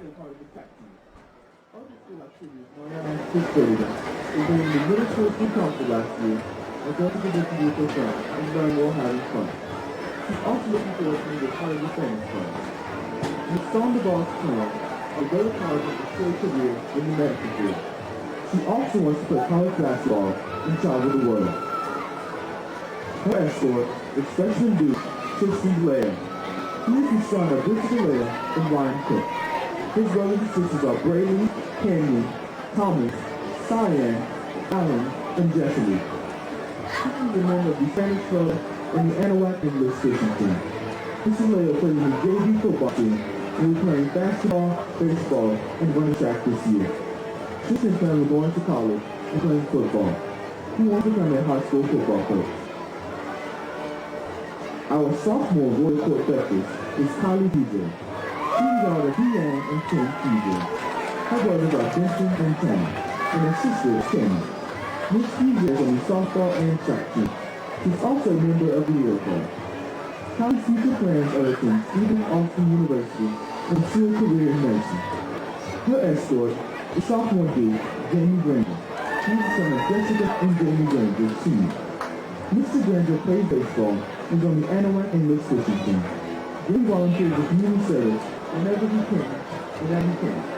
Mr. Granger plans to go to college at Texas A&M and become a plant manager or work on a pipeline. Our junior Royal Court Justice is Guadalupe Romero. She's the daughter of Juana and Juan Romero. Her sisters are Liliana, Angelica, and Valerie. Miss Romero has been a member of the soccer team and she's been involved in Spanish Club and student council. Guadalupe's future plans are to attend flight school and become a pilot. Her escort is junior dude, Miles Henson. He is the son of Rosalina and Michael Henson. He is also the brother of Maria Bayulis and Mike. Miles plans on playing on the football team, the powerlifting team, and his only track team. Mrs. Henson plans to further educational opportunities, masters in college. Princess Isabel Chavez is our first school candidate. She's the daughter of Sylvia and Jose Chavez. She is the sister of Imelda, Joey, and Eliana. Miss Chavez has been a member of the Pantherettes for 2 years. She's been a member of student council for 3 years and GTAT for 2 years. Isabel is on the volleyball team and played on the varsity softball team for 3 years. In her sophomore year, Isabel had the honor of being the sophomore justice for homecoming. Miss Chavez is a proud member of church, group, and for 2 years has been building event coordinator. Throughout her high school career, she's on the principal's honor roll. Currently, Miss Chavez is a dual enrolled student at New College studying cosmetology. Isabel's future plans are to further education and officer at the Paul Mitchell Cosmetology School. She also plans to pursue a business degree so she can open her own salon. Escorting Miss Chavez is Chase Harrington. our first team candidate. He is the son of Callie and Brian Harrington. Chase has two brothers, Cale and Todd. Mr. Harrington has been involved in many activities since his high school career. He's been a D-Tech for 4 years, serving terms as the secretary and vice president. He's been a member of student council for 4 years and is the student class representative. He's been a member of HOSA for the past 3 years and is a co-founder, former secretary, and is the current president. He's been a state qualified for UAO Congress and the UAO Academics Regional Qualifier. He's been in the band for the past 4 years, serving as the freshman and uniform captain. And he was the region and area qualifier. Anahuac Athletics, Mr. Harrington is on the cross-country, track, and tennis team for 4 years, and the golf team for 2 years. Chase plans to attend the University of Texas at Austin, majoring in biology and the medical school to become an orthopedic surgeon. Princess Elise Michaela Garcia is our second team candidate. She's the daughter of Archie Delacruz and Antonio Garcia. Miss Garcia is involved in multiple activities at Anahuac High School. In sports, she plays basketball and tennis. Elise belongs to Rio Club, Spanish Club, GTAC, Student Council, Alpha Theta, National Honor Society, One Act Play, Lincoln Douglas Debate, Literature, mascot and co-captain for Color Bar. She volunteers with the Houston Food Bank and Gator Fest. She's also volunteered to help those in need at natural disasters in the greater Houston area.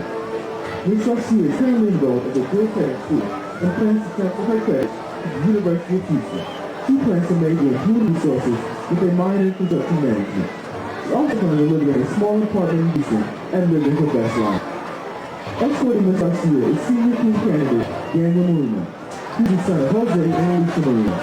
Daniel is her brother to Bianca Cervantes and Jose Jr. Mr. Marino has been a member of NHS for 2 years and has played varsity football this year. He has played basketball and baseball for 4 years. He's on track for 2 years. He is also a member of Alpha Theta and Student Council. Mr. Marino's future plans are to Harvard and become an engineer. Not really. He's going to go to the University of Houston, which is much better. Our final team candidate is Oshani Monet Marie Perry. She is daughter of the Weather District and the Richmond Perry. She is the proud sister of Kevin, Joshua, Amaya, Bianca, Naquan, Vincent, Aaliyah, Hadley, and Milan. Mrs. Shine has been a member of the varsity basketball team for 3 years, varsity track 4 years, Spanish club 2 years. Mrs. Perry plans to go to drive a white Volkswagen to Perry A&M and get a nursing degree. After college, she plans on becoming a labor and delivery nurse, getting married at 26 and having kids before she is 30. Escorting Ms. Perry tonight is team candidate Naquan Terrell Perry. He's the son of Kelsey Gilly and the late Vincent Perry. He's been involved in many activities throughout high school. He's been a Spanish club for 4 years and is an officer his freshman year. He has spent 3 years at HOSA and currently holds the position of secretary. He's been a student council for 4 years and 2 years in DTAC. He's on the basketball team for 3 years and the best shooters, played tennis for 3 years, and has been the band for 3 years. Naquan's future plans are to go to the University of Houston, study health and science, and completing his dream of becoming a radiologist technician. He knows he's going to meet LeBron James and Steph Curry, but he and his cousins Lavarius are there to beat them in a 3-point shootout. Our primary tonight is Amari Whittington. He's a kindergarten student at Anahuac Elementary and the son of Tamika Whittington and Justin Lewis. Amari's brother to his sister Amari and Xavier. Amari's favorite thing to do is go fishing with his softball on his boat, and his favorite thing to eat is definitely barbecue ribs. When Amari goes up, he wants to become a policeman. Our flower girl tonight is Amani Whittington. She's a kindergarten student at Anahuac Elementary. She's also the daughter of Tamika Whittington and Justin Lewis. Amani loves to close all her toys and do her makeup and nails. Her favorite food is watermelon, and she loves it so much she can eat it all day. When Amani grows up, she wants to be a teacher. 2019 Homecoming Queen, Katie Lopez, is presenting the crown tonight for our Homecoming King and Queen. And now, for the moment you've all been waiting for. The Anahuac High School 2020 Homecoming King is Daniel Marino.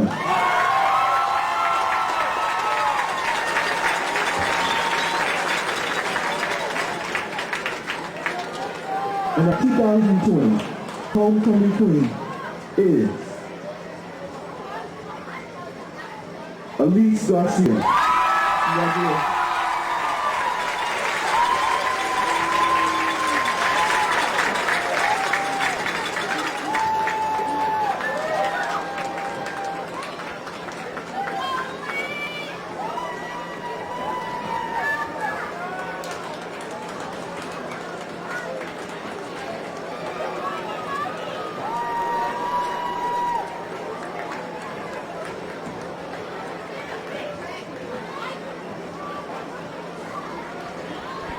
And congratulations to Elise Garcia being crowned Queen of the 2020 Homecoming here in Anahuac.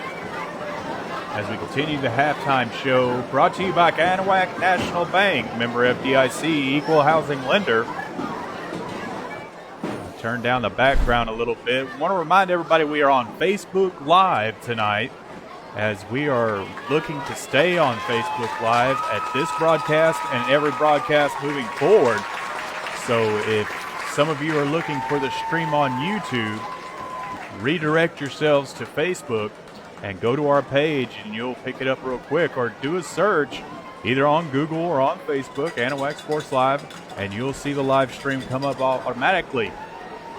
I'd like to thank everybody that's joining us on Facebook Live, and be sure to go to our page, give us a like, give us a follow, as we are trying to meet Facebook requirements to bring you guys a higher definition stream moving forward. And also drop us a like on the video, as that also counts towards those requirements. So again, we are on Facebook Live and not YouTube, just as a reminder. And if you're trying to watch it on your television screen, you can download the Facebook Watch app if you have a smart television. Or on our Facebook page, there is a list of devices that carry the Facebook Watch app and provide a little bit of instruction on how all that works. If your smart TV can't download the app and it has a web browser, you can go and get on Facebook on that web browser and just do a search for Anahuac Sports Live, and you should be able to watch it that way as well.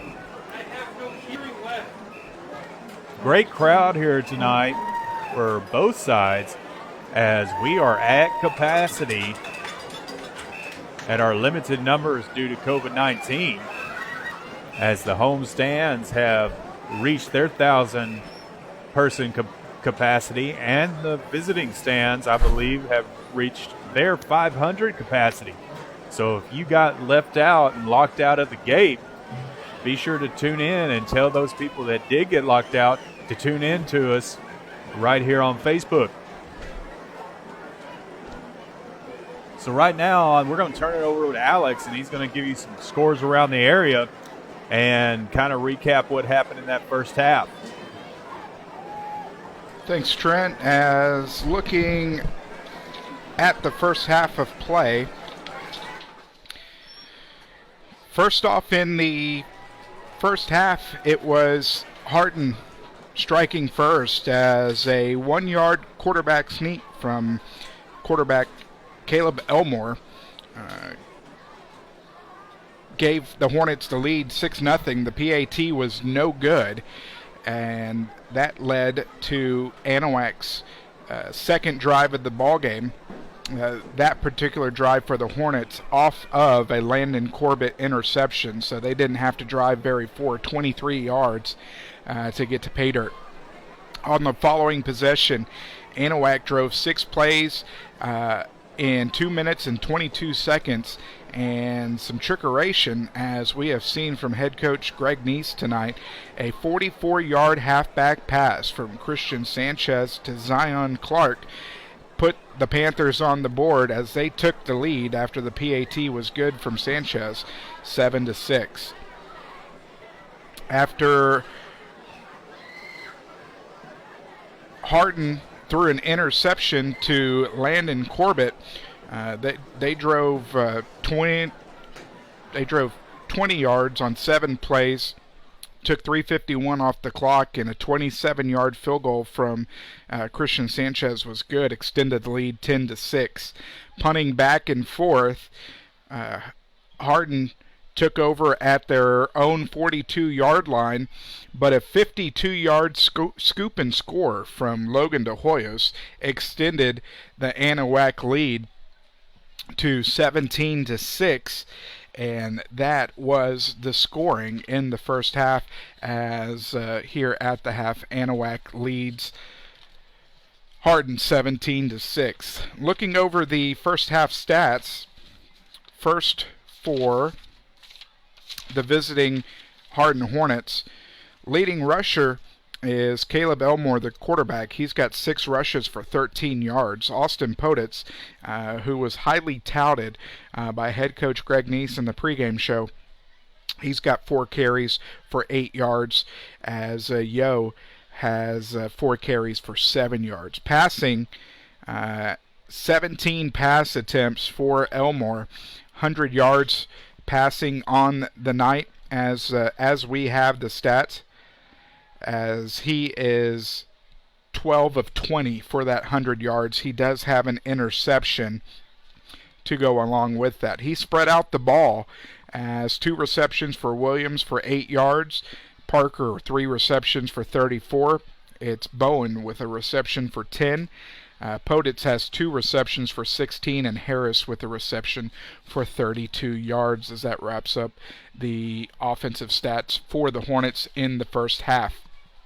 As for the Panthers,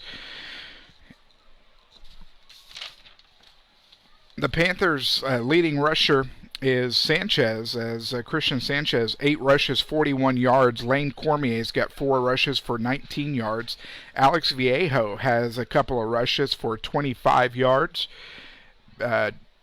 Bailey with 2 rushes for 5, and Corbett 2 rushes for 12 as well. Only 5 pass attempts from Corbett in the first half.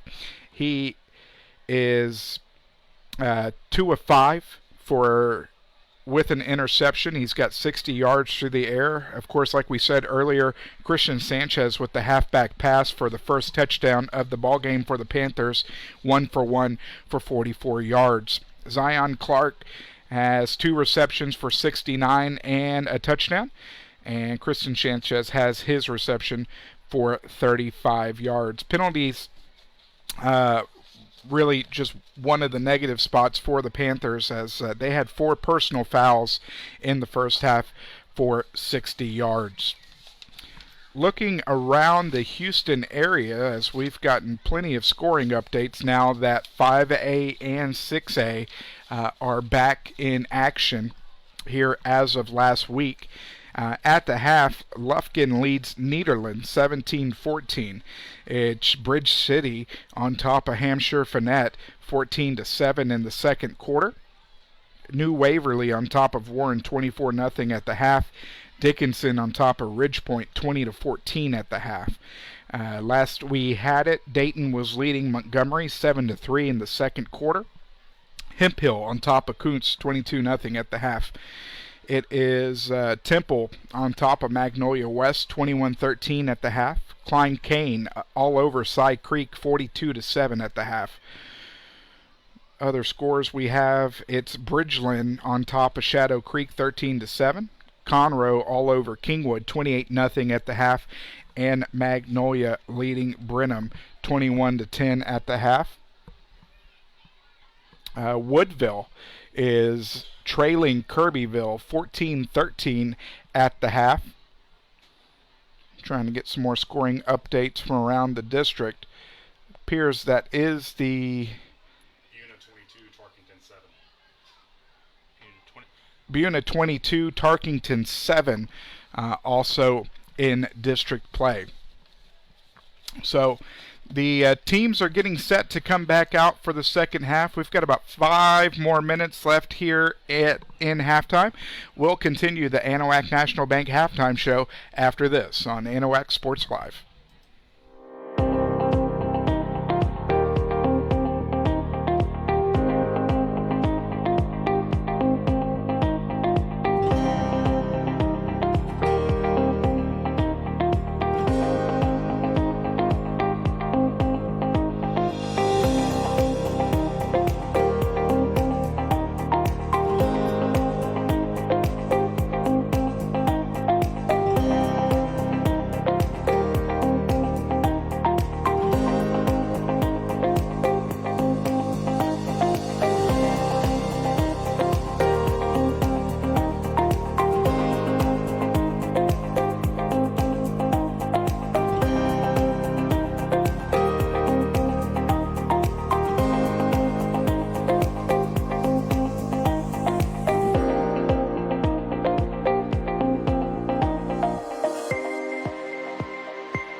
And welcome back. Trent Hart here on Anahuac Sports Live and the Anahuac National Bank halftime show.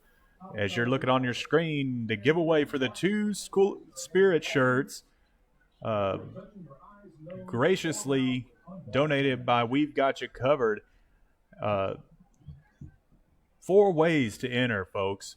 And this is not just a School Spirit shirt for Anahuac if you're watching for Anahuac, if you're watching for Hardin. But 4 ways to enter is subscribe to us on YouTube, like and follow us on Anahuac Sports Live on Facebook, follow us on Twitter, or follow us on Instagram.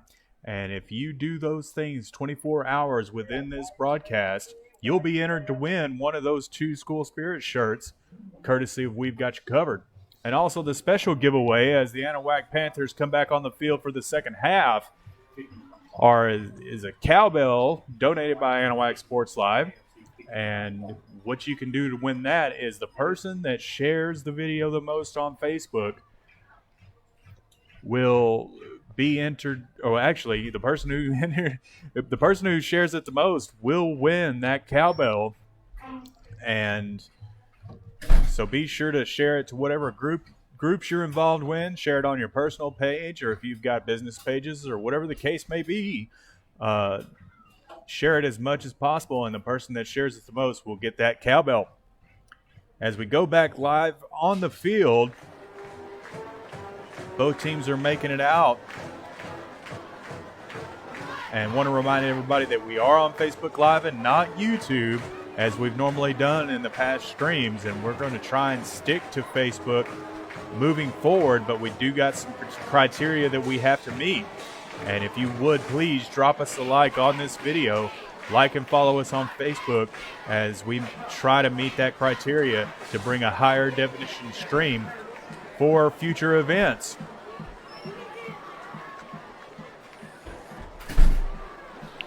Getting set here for the second half of play.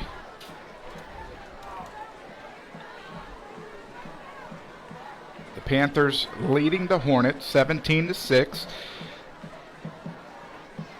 Panthers won the toss to open the ball game. They deferred for the second half, so they will be receiving the kickoff to open the second half of play. Setting up for the kickoff for the Hornets, number 79, Dryden.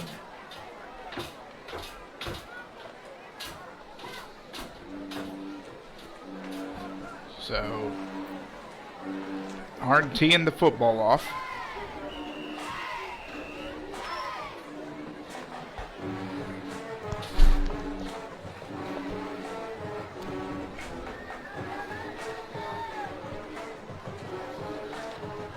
Third quarter being brought to you in part by Chambers County Abstract, as the ball bounces, and will bounce out of bounds. With the flag, the Panthers should be able to set up shop from the 45.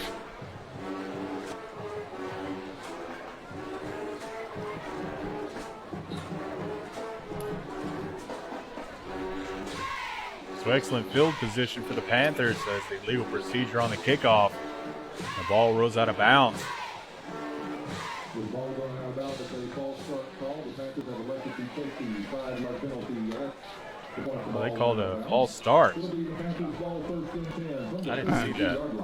The same for the same hand signal for the illegal procedure. Understood. So from the 42, it's Corbett under center. He's going to hand it straight off to Sanchez. Sanchez trying to force his way forward. He'll probably gain a yard on forward progress.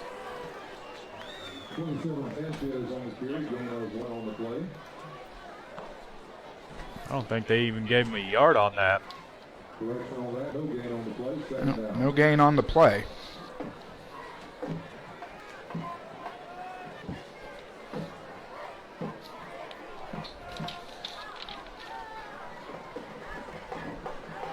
Corbett sets back, rolling right, under pressure, jump pass is going to be thrown out of bounds.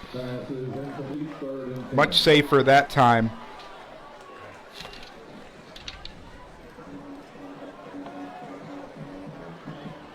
Nine rushes for 42 yards for Sanchez. Now third down and long as the Panthers try to get some momentum going here on the offensive side of the football. Would love to add another score here to open up the second half. 3rd down and 10. Corbett will be under center. It's Moreno and Sanchez behind him. He's going to keep it across the 40. He's going to get knocked down at about the 44. That'll be he gets back to the line of scrimmage, and that's going to bring up 4th down as the Hornet defense stands strong here to begin the second half of play. Understandable that the Panthers are trying to control the clock and do a little bit more running in here in this second half, as we saw some trickery plays in the first and a few big passes by that Panther offense. Punt from Sanchez is going to take Good an punt. Anahuac bounce, Inside and the if they 5. can get down to stop it, they do at the 3.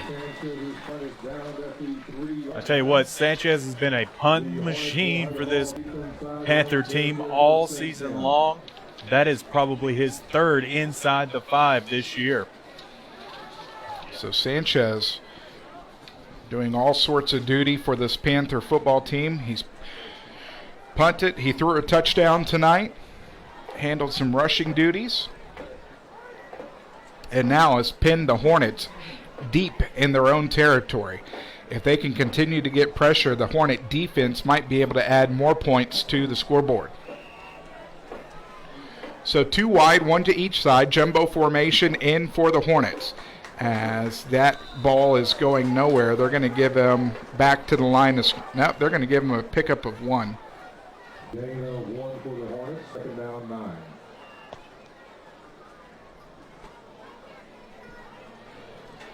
Poditz with his 5th carry for 9 yards. Panthers have really done a great job on him. Ball marked at the 5. 2nd down and 9. I'm sorry, the 5. We're going to have a timeout on the field. We'll take it.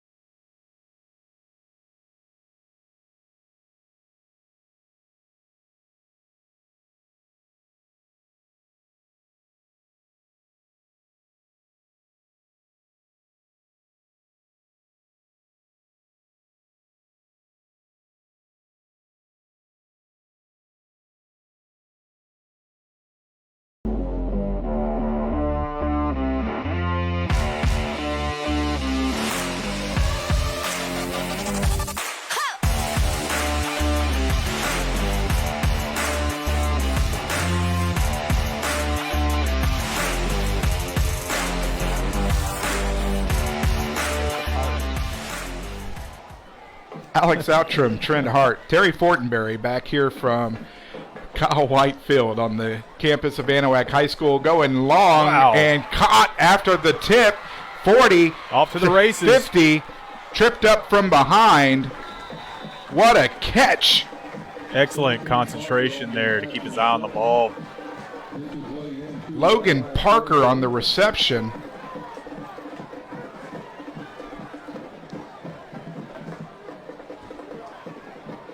I didn't see who was defending, but he was able to get a hand on it. Tipped up in the air.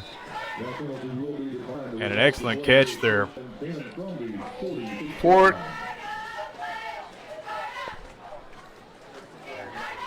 49-yard pass and catch and run to Parker. That's 149 yards passing now. And as they tend to the man on the field, we're going to take a short break, but we'll be back right after this. You've heard about shopping local. How about banking local? Since 1976, Anahuac National Bank is the only locally owned and operated bank in Chambers County. We know you see Anahuac National Bank folks out in the community supporting our schools, veterans, and nonprofits. Why not bank where you live? These experienced banking professionals understand local businesses and the housing market. Visit online today at anbank.net. Member FDIC, Equal Housing Lender. First down and 10 for the Hornets as they get the Panthers to jump off sides.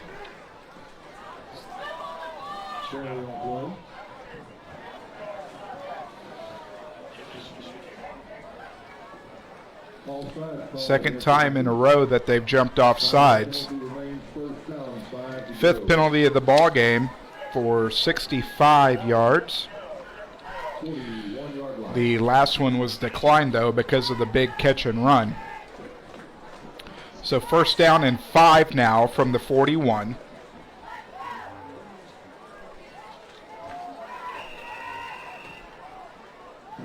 Elmore out of the gun, 2 wide. Rolls right, he's going to keep it himself, and he's going nowhere. In fact, he's going to lose a yard. In on the tackle, Robert Bailey. Great job there by Bailey and De Hoyos to wrap up and get a little bit of loss in the backfield on the Hornets. Second down and 6 now for the Hornets. We'll tick under 9 minutes remaining here in the third quarter of play. Out of the pistol formation. Deep back is Poditz. Flag down. False As start. we're going to have false start, so that's going to drive them back even more. That's the 4th penalty of the ball game for the Hornets for 25 yards. Now I'll bring up second down and long. If it was just second down and 6, it should be second down and 11, not second down and 10. Yeah, I'm not sure how that spot was created. Rolling right is Elmore. Has his man off the hand and incomplete. We'll bring up third down and long as the Panther defense is trying to stand strong here after the long pass and catch. Full moon here tonight in Anahuac and across the country for that part.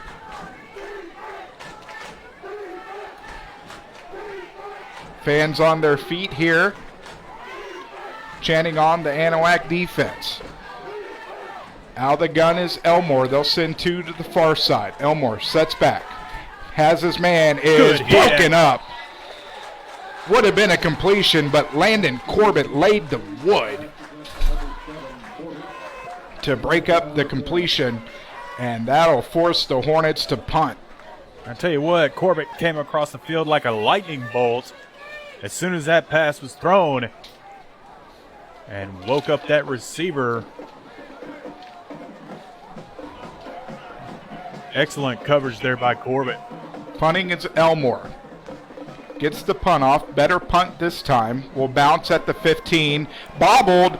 Dangerous pickup by Corbett. Nonetheless, was able to come up with it as they will set up shop from their own 10-yard line here with 8:13 remaining in the third quarter. Again, want to thank Chambers County Abstract,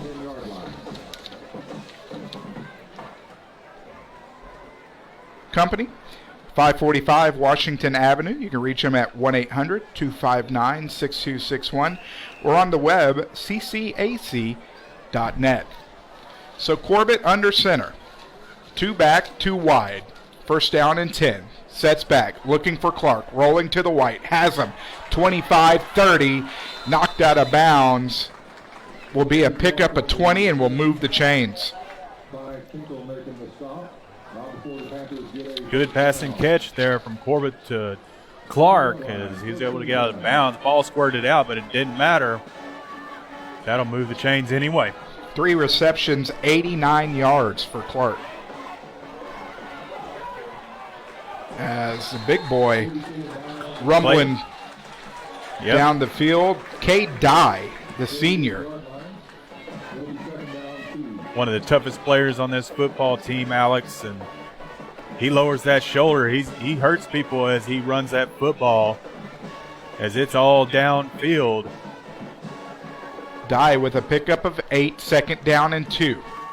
Handoff straight up the gut to Sanchez. He's going to pick up 3 and a 1st down.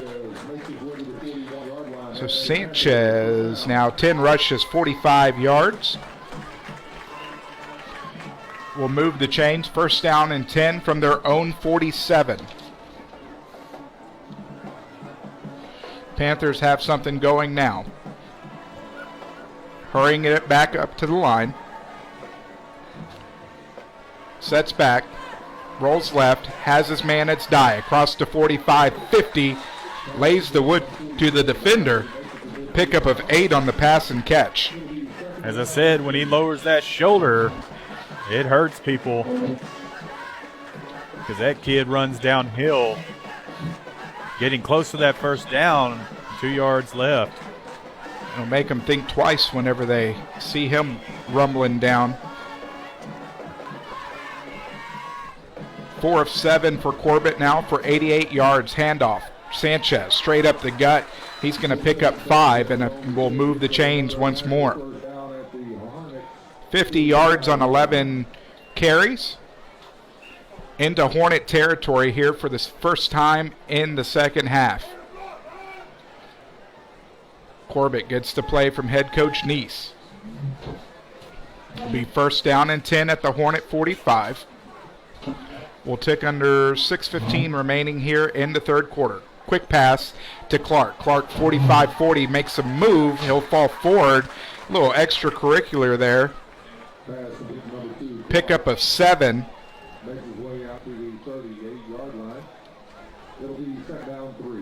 You know, with all the flags on the field tonight, I'm surprised they didn't fly on that one.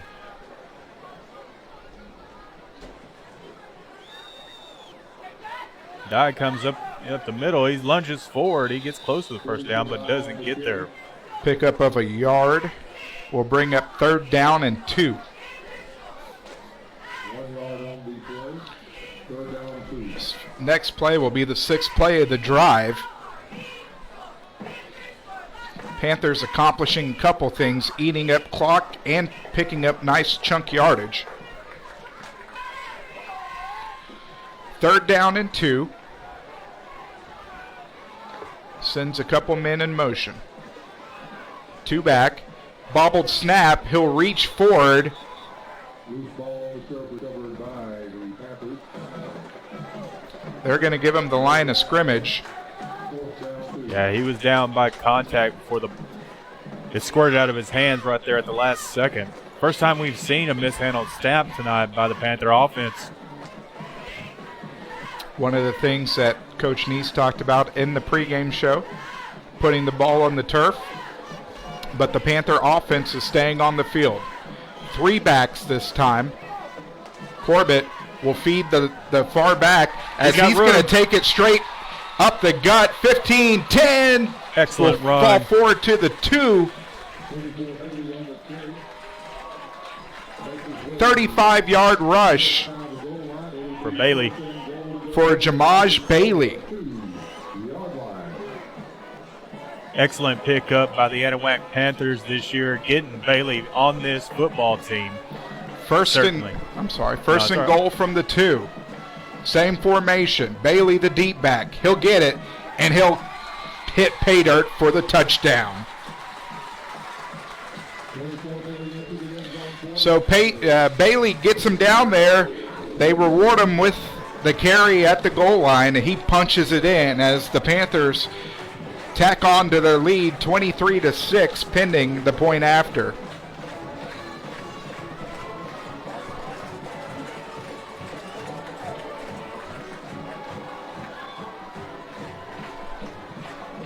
PAT is through and true. So with 4:13 remaining here in the 3rd quarter of play, the Panthers extend their lead 24-6 over the Hornets.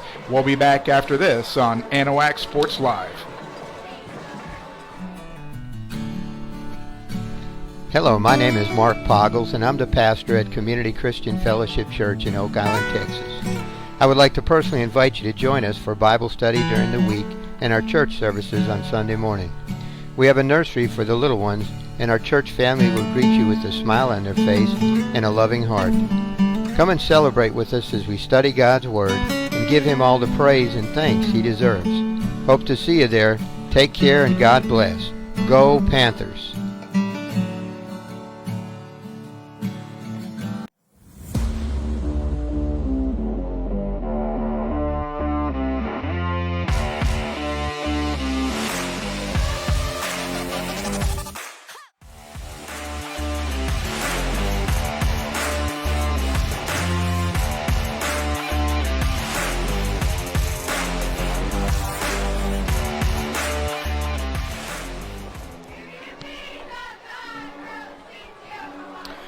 Alex Outram, Trent Hart, Terry Fortenberry back with you from Kyle White Field on the campus of Anahuac High School, where the Panthers have just extended their lead 24-6. Sanchez has the ball teed up.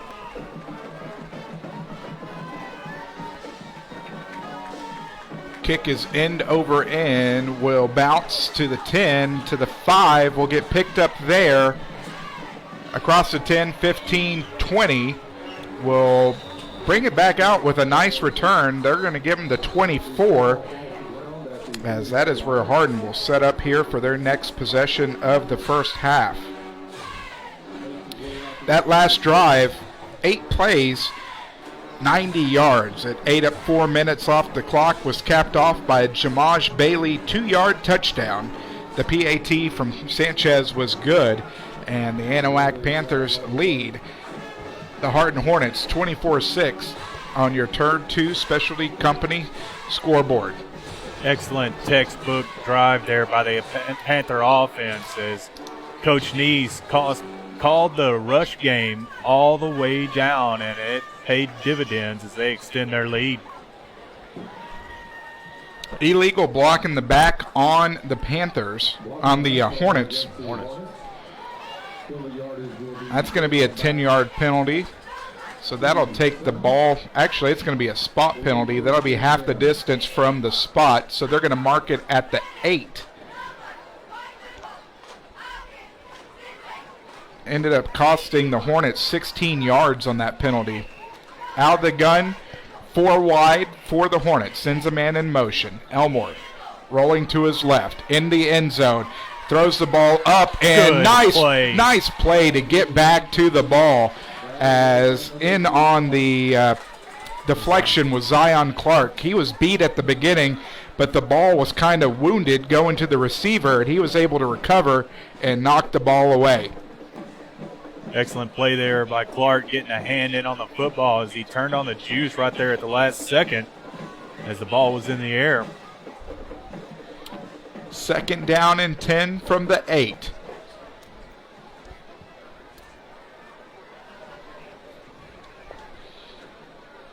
Out of the gun, offset to his right by Poditz. Setting up the screen and blown up by Landon Corbett. What a hit.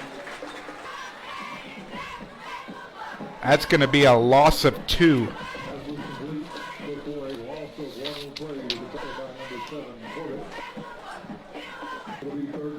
I don't mean to Joe Buck people on the air, but remind everybody that Corbett is a sophomore, and he is all over that field tonight, ladies and gentlemen.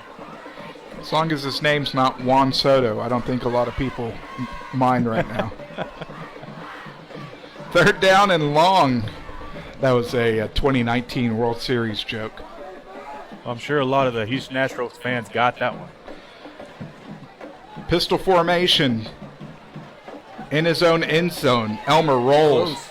Left side, throws it up, overthrown, incomplete, and the Panthers have forced. Oh, there's flags everywhere, but that's going to be on the Hornets. The Panthers have forced 4th down, as getting into the extracurricular was Carson Williams. That's going to be a dead ball personal foul. We got somebody down on the field, and we're going to take a quick break, but we'll be right back. Don't go anywhere. This is Anahuac Sports Live.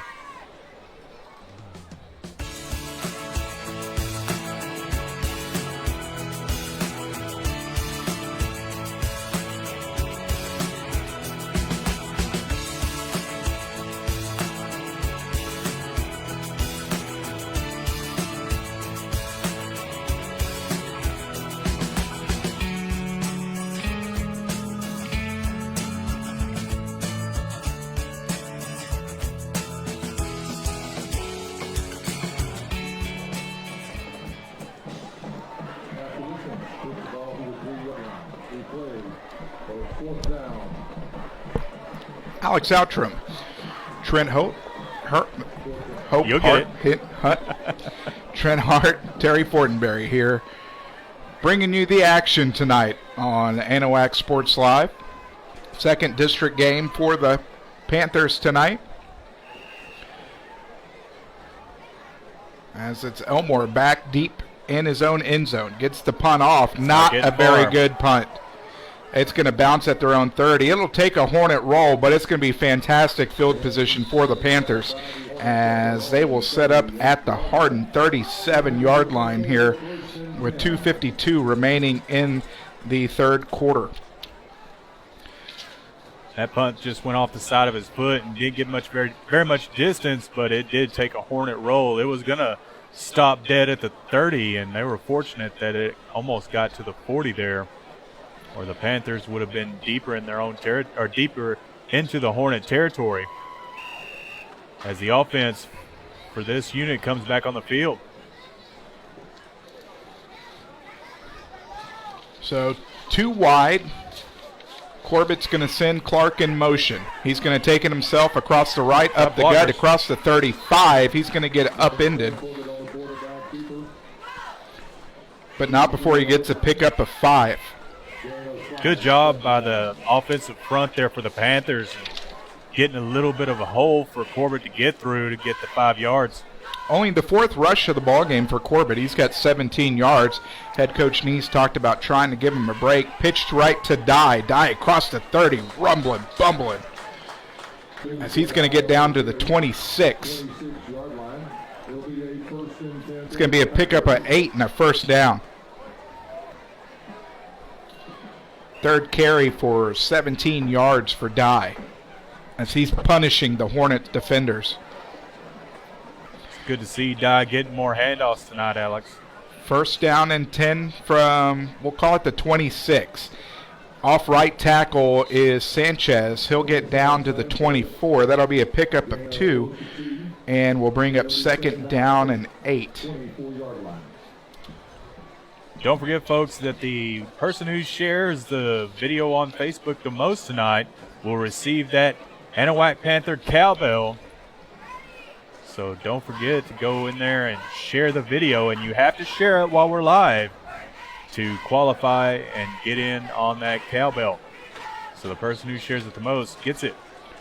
Corbett under center. Toss left to Sanchez. Sanchez trying to push his way forward. It does not look like they're going to give him anything. He'll get back to the line of scrimmage. We'll bring up third down.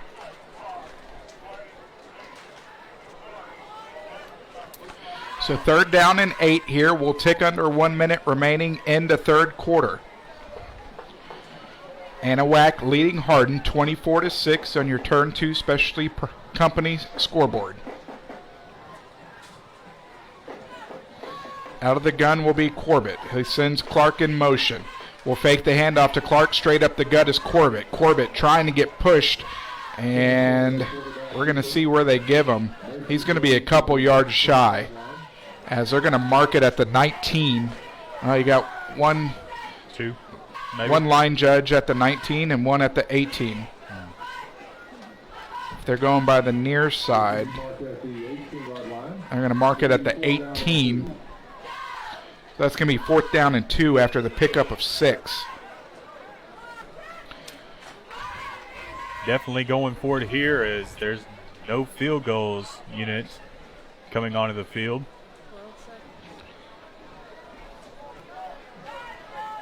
Play clock actually matches the game clock.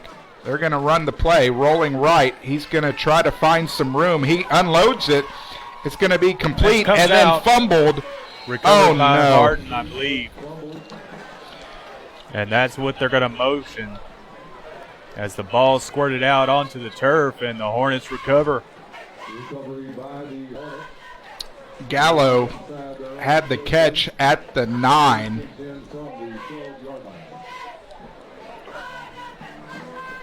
And that's going to be the end of the third quarter of play.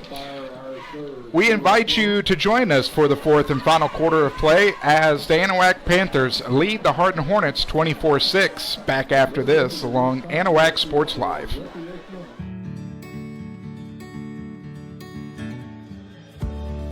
Whatever it is you wrangle, whatever seeds you sow,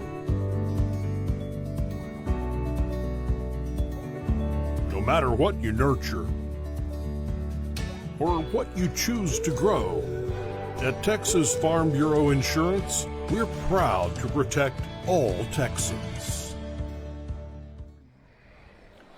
Trent back here. Trent Hart back here after the fumble recovery for the Hornets. As we come into this fourth quarter, Anahuac lead 24-6. Just a reminder to everybody that we are on Facebook, and we look to stay on Facebook for all the live broadcasts that Anahuac Sports Live is going to bring you in the future. But we have some requirements that we have to meet for Facebook, and in order to bring you a higher definition stream for the future. So if you would give us a like on this video and go over to our Facebook page and give us a like and a follow so that we can get those requirements done, and hopefully next week we can give you a little bit better stream. I formation for the Hornets. Dotting the I is Podence. It's Elmore under center. Right behind him's Yo. They'll go with only one wide receiver. They'll hand it off Podence straight up the gut, and he's going to get wrapped up and dropped after a pickup of one. There's just been nowhere to go for Podence tonight. Much better job by this Panther defense wrapping up and form tackling. Had a lot of miscues on defense last week as that air attack from Tarkington got the best of them sometimes, but form tackling was one of those things that I'm sure they worked on this week. I formation once again for the Hornets. Podence dotting the I. Pitch back right side. Podence has room this time across the 15-20 spin move. Will be taken down at the 25. That'll be a pickup of 11, and will move the chains. So they'll give him the 26. We'll tick under 11 minutes remaining in the ball game after this play.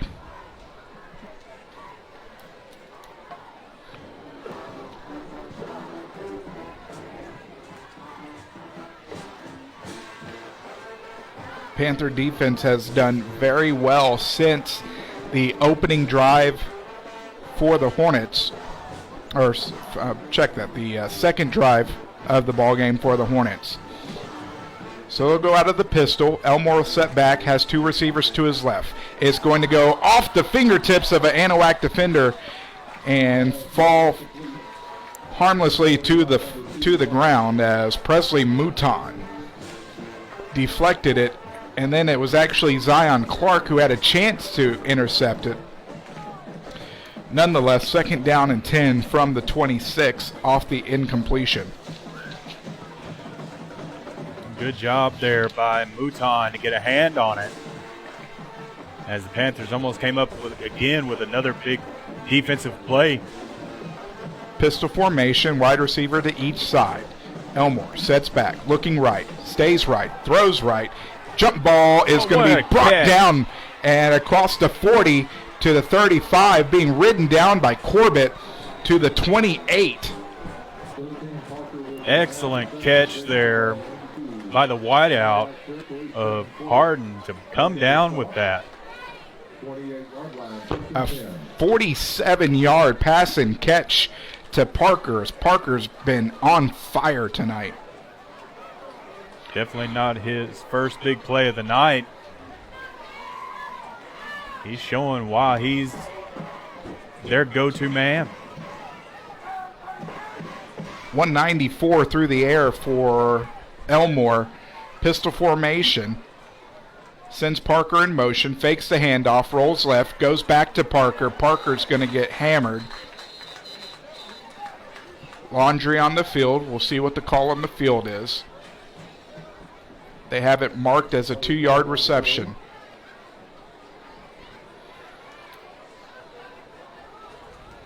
In the vicinity of holding. I think it could have been false start. Illegal formation.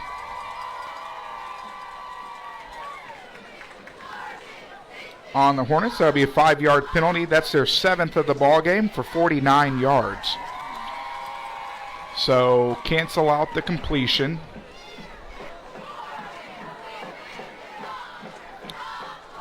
Need to mark the ball back 5 yards.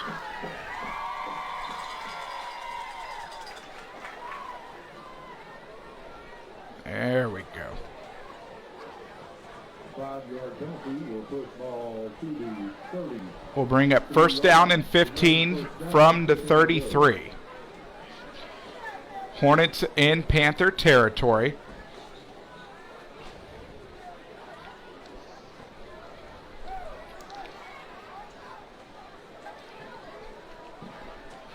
Single back for the Hornets, 2 wide to the near side.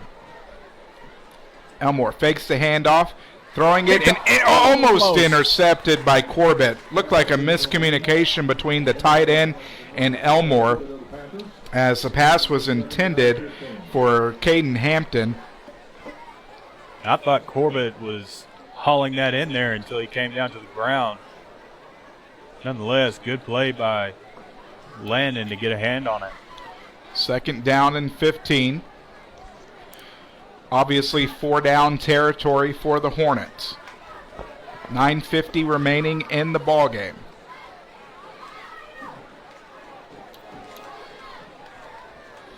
Elmore's going to be out of the gun. He's offset to his right by Poditz. 3 wide. Bobbles the snap, comes down with it under pressure, going to be tripped up and taken down. Good pursuit there. Show me your number, young man. I can't see it either. 10? Pham? Ty Pham. Yeah. Coming in with the sack. That's going to be a loss of 8. It'll be third down, 23. Third down. Third down. Third down. Yep, third down and Galveston to go. Third down and 23.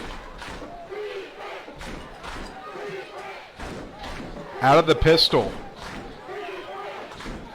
Elmore.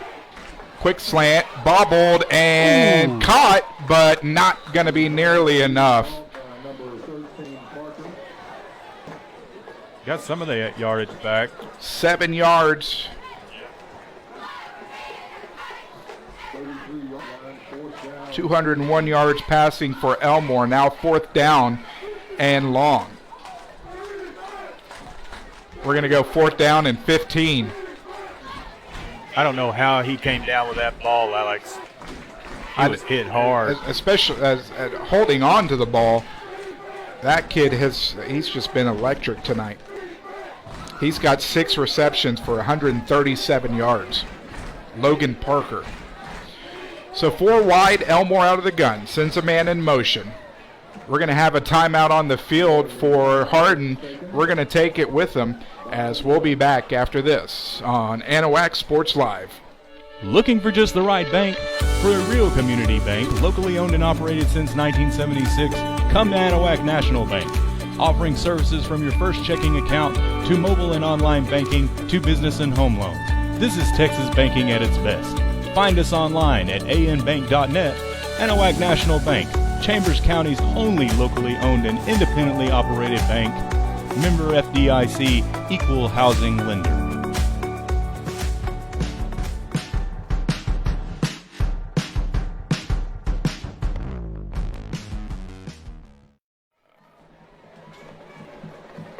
Welcome back, ladies and gentlemen. 8:12 remaining in the fourth quarter, as Hardin is taking a quick timeout to think things over on this 4th down.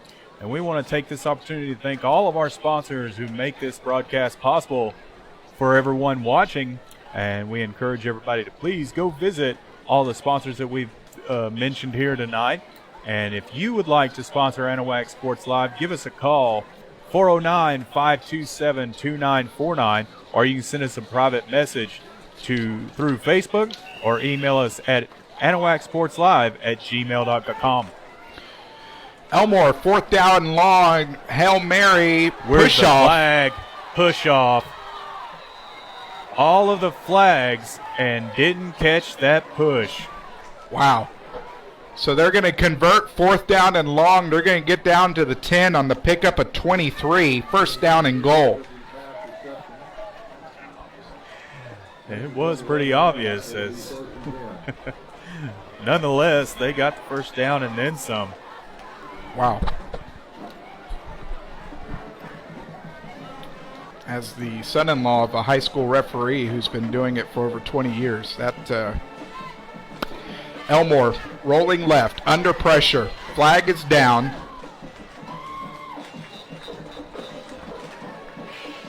He's going to be taken down.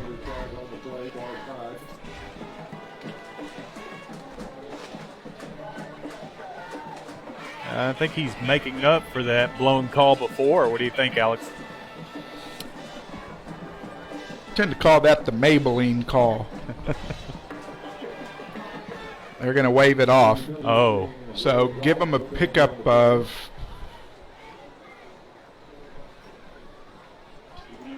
4, 3. Something. Ball will be at the 8-yard line. 2nd down. 7. We have timeout. 9 rushes, 7 yards for Elmore. Timeout, Panthers. We'll take it with them. 7:32 remaining. Anahuac leads Hardin 24-6. Back after this on Anahuac Sports Live. Want to escape to a relaxing destination on the Texas Gulf Coast? Trinity Bay RV and Lodging has just what you need. Nestled next to historic Fort Anahuac Park and less than an hour east of Houston, Trinity Bay RV and Lodging has everything for your next vacation, weekend getaway, or extended stay, offering daily, weekly, and monthly rates on 54 full hookup RV sites and 11 fully furnished cabins. Visit online today at trinitybayrvlodging.com or give them a call, 409-267-6774.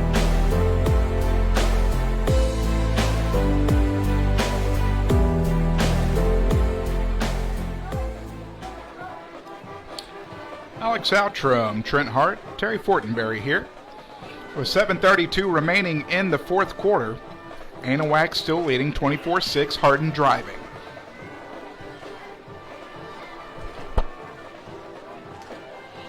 Second down and 7 from the 8. Elmore rolling right, has a man, incomplete. Boy, 26 pass attempts for Caden Elmore, the junior quarterback. They definitely worked his arm out tonight, as that pass was just a hair behind the intended target. So 3rd down and 7 from the 8. Sends a man in motion, out of the gun, rolling right, has a man wide open, walks into the end zone, touchdown, it's Poditz. There was nobody around him, Alex, and that was an easy walk-in for 6.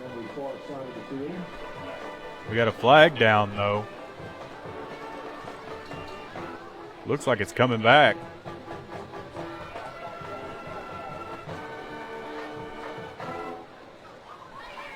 So maybe this is the Maybelline call?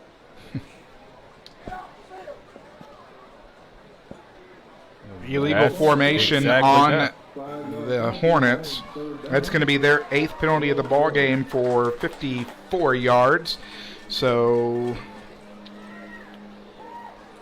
let me get my white out. Take that completion and touchdown off the board. 13-12. That'll be 3rd down and 12 from, no, 3rd down and 13. No, third down and 12 from 13. Yeah, they're in between the hashes, so.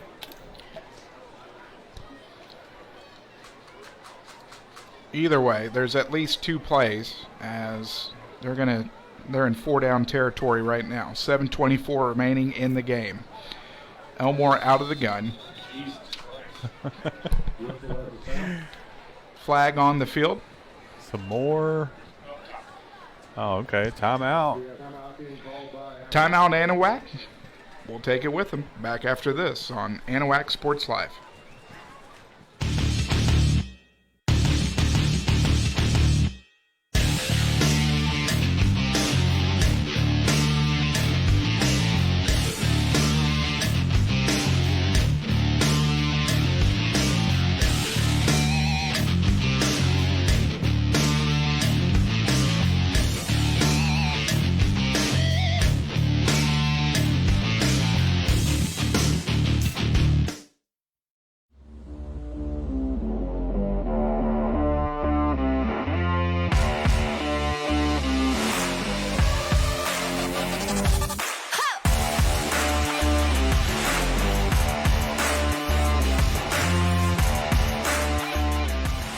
that's cool. Alex Outram, Trent Hart, Terry Fortenbaugh. Bert. I'm going on vacation tomorrow. Back here from Kyle Whitefield on the campus of Anahuac High School. 3rd down and 12 from the 13. High snap, under pressure, and dropped in the backfield.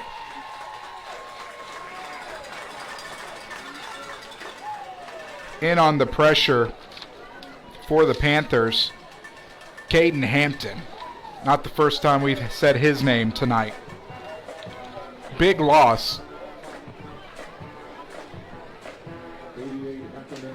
13 to the 27, loss of 14. Even my humble ISD math can do that. It's end zone or bust here for the Hornets. 4th down, and this time definitely Bolivar Peninsula. Throws it up. Good incomplete, coverage. Knocked away. In on the coverage. 19. 13? 19, Kenneth Moore. 19, Kenneth Moore. Knocking it away. The freshman. Yes, sir. He came up from the JV squad last week, and Coach touched on it in his pregame interview last week that he was ready to come up to this varsity squad, a little wide-eyed, but he definitely proved it there as he was able to get a hand on it and prevent that touchdown. So Anahuac will take over at their own 26. 6:35 remaining here in the ball game. And they got it in between the hashes. We'll give them the 26.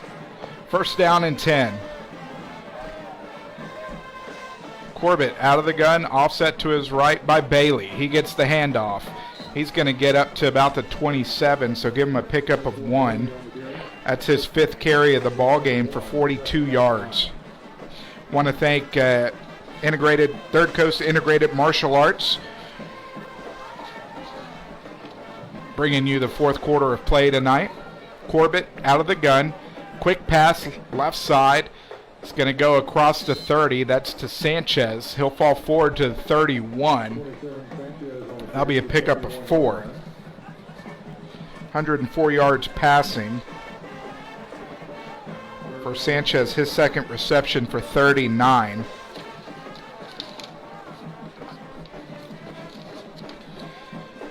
Third Coast Integrated Martial Arts, 312 Miller Street, 281-908-1934.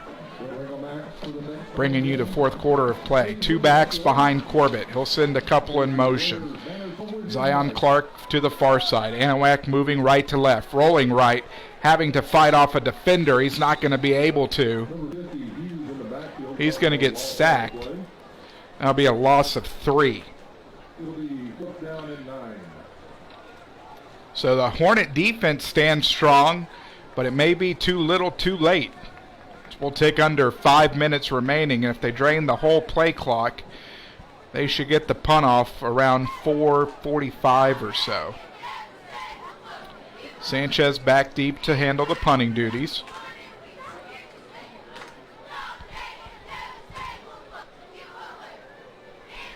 Snap back. Kick is in the air. Good punt. This one's going to be bobbled and kicked by Poditz. He'll pick it up at the 41, making a couple moves. Will get just shy of midfield as Hardin will set up shop with 4:35 remaining at their own 49. I mean, just shy of midfield. So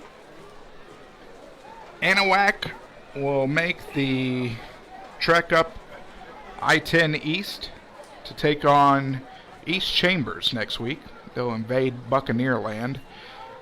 Elmore out of the gun, under pressure. Wide receiver screen is caught.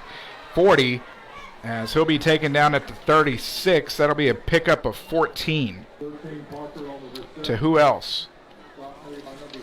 Logan Parker. Good job by Nan Pham there making the shoestring tackle, because he had all green to score that 6, but was able to bring him down inside the 40. 7th reception of the ball game for Parker for a $151. First down and 10 from the 36. Out of the pistol, Elmore sends a man in motion. It's Parker. He'll roll to his left. Has Parker. Caught and dropped. It'll be a pickup of 2. I tell you what, Parker, the wideout for Hardin, has been all over this field today, and I tell you what, he's very much impressive as he's been able to come up with huge plays for the Hornets and toughness to boot, because he's gotten hit hard all night long by this Panthers secondary, and he just keeps popping up and coming up with big play after big play. 3 wide for the Hornets. Elmore out of the gun. Sets back, looking to the end zone. Parker just overthrown out of his fingertips. Incomplete.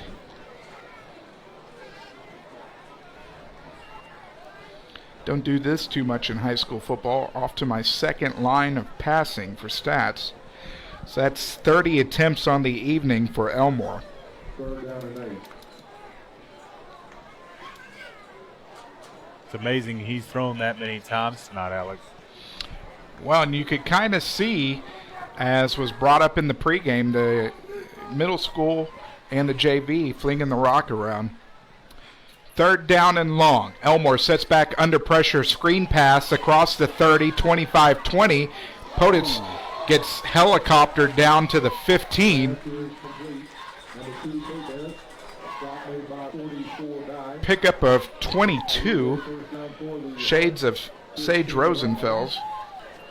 I tell you what, Dye got a great hit, spun him around there at the end, but the reception and the first down for the Hornets nonetheless. 4th reception for 30 yards for Potitz. In the red zone now. Out of the pistol is Elmore. Looking right, has his man, caught, spin move, 5, into the end zone, touchdown. 16 yards from Elmore to who other than Logan Parker.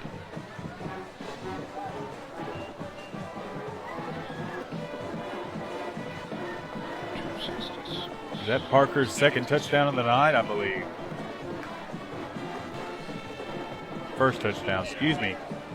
His first reception touchdown of the night.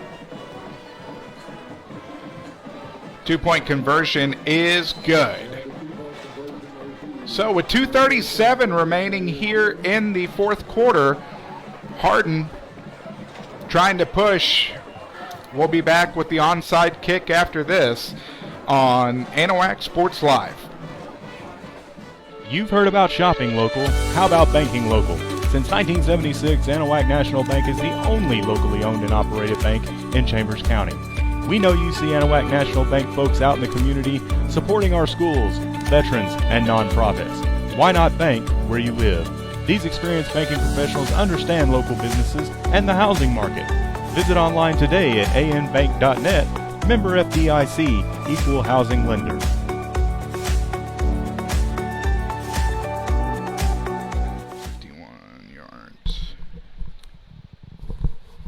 Welcome back, ladies and gentlemen, and on your screen once again is our giveaway.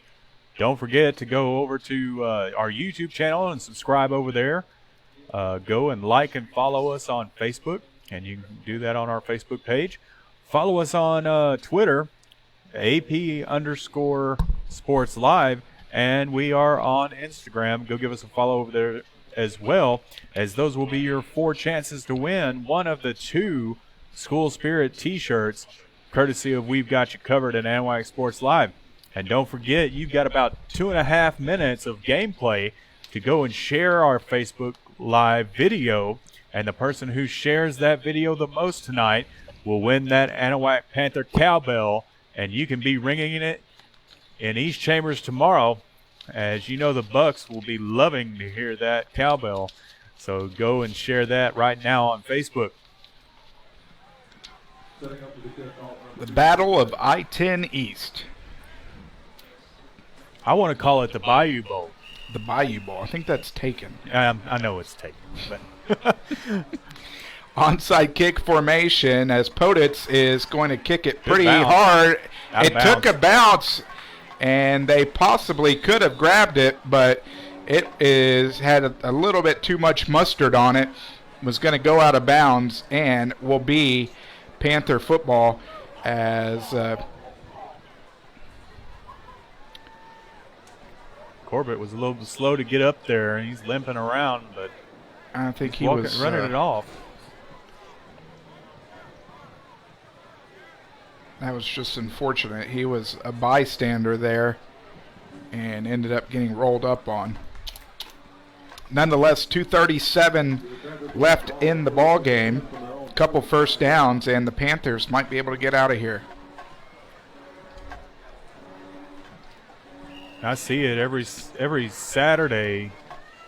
Corbett has to take a long soak in the locker room as he does not leave anything left after each one of these games. He puts everything he's got every single week here on Friday night. Coach Nee said he practices like he plays, full out, die with the pitch, as he's going to get gang tackled behind. That'll be a loss of 1. Hardin's going to take their final timeout, and we'll take it. I'm sorry, their second to last timeout. We're going to take it with them back after this on Anahuac Sports Live. Hello, my name is Mark Poggles, and I'm the pastor at Community Christian Fellowship Church in Oak Island, Texas. I would like to personally invite you to join us for Bible study during the week and our church services on Sunday morning. We have a nursery for the little ones, and our church family will greet you with a smile on their face and a loving heart. Come and celebrate with us as we study God's Word and give Him all the praise and thanks He deserves. Hope to see you there. Take care and God bless. Go Panthers!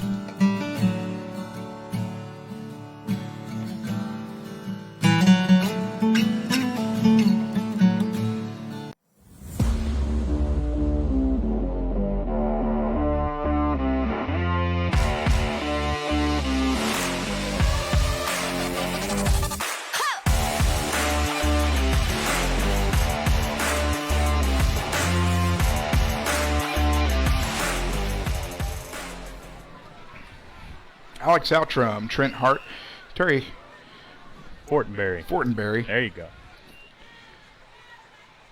Rush right side by Corbett. He's going to get dragged down.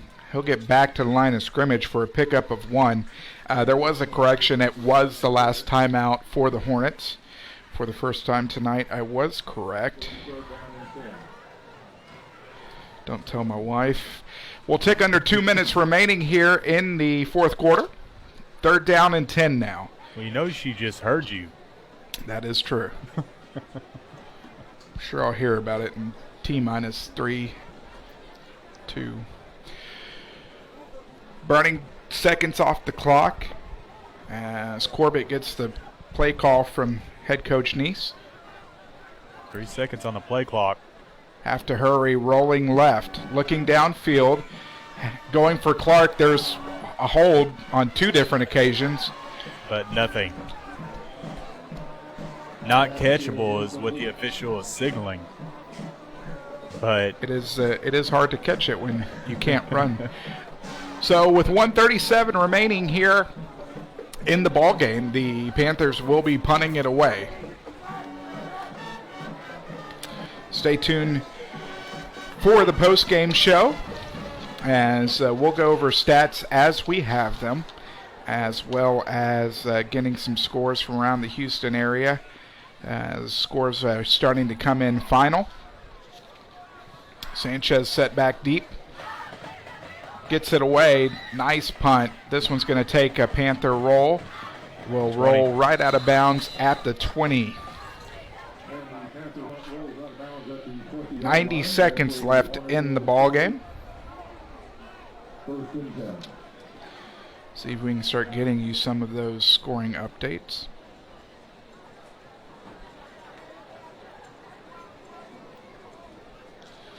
Bridgeland defeated Shadow Creek 27-21 as Shadow Creek, a 5A state champion last year who made the move to 6A, has taken their first 2 regular season losses in back-to-back games in their program's history. Elmore is going to have the ball knocked away. In on the deflection, Kenneth Moore. Pass is incomplete. Knocked away by Moore. As Shadow Creek losing to Bridgeland tonight and North Shore last week. Bridge City on top of Hampshire Finette 27-13 with 6:39 left to play in the ball game. St. Augustine all over West Hardin 45-0. That's final. Elmore out of the gun. They'll go 3 wide. Sets back. Under pressure. Rolling right. Throwing it up. And not going to be complete. We'll bring up 3rd down and 10. Tell you what, Moore was lucky enough to get the flag thrown on him a little bit there, as he was not turned around to make a play on the football. But with some of the officiating here on the coverage of the defense and whether or not it was interference or not, I'm not surprised, as they're letting them play a little tonight on the wideouts. Lufkin leads Nederland 31-28 in the 4th. Elmore under pressure, sets up the screen, 20, 25, 30, 35 as Poditz. They're going to give him to 36. Will be a pickup of 16 as the screenplay has been a Achilles heel for the Panthers tonight. Newton 62-0 over Anderson Shiro. 16 and a first down. Gives Elmore 298 on the evening. Elmore running for his life, left side, under pressure, Dye's going to wrap him up and drop him. Fell down hard on the turf, and he's slow to get up. Woodville has pulled ahead of Kirbyville 34-14 in the 4th quarter with 3 minutes to go on that ball game. As Kirbyville was leading it in the half, but Woodville is able to pull away there. And it looks like they're going to hold on to get their first district win. Beaumont United leading P&G 26-21 as that game is in the 4th. Out of the gun, Elmore, 2nd down and long. Looking downfield, looking for Parker. He's trying to go all the way across the field and almost complete, but could not come down with it on the 37th pass attempt of the game for Elmore. 3rd down for the Hornets.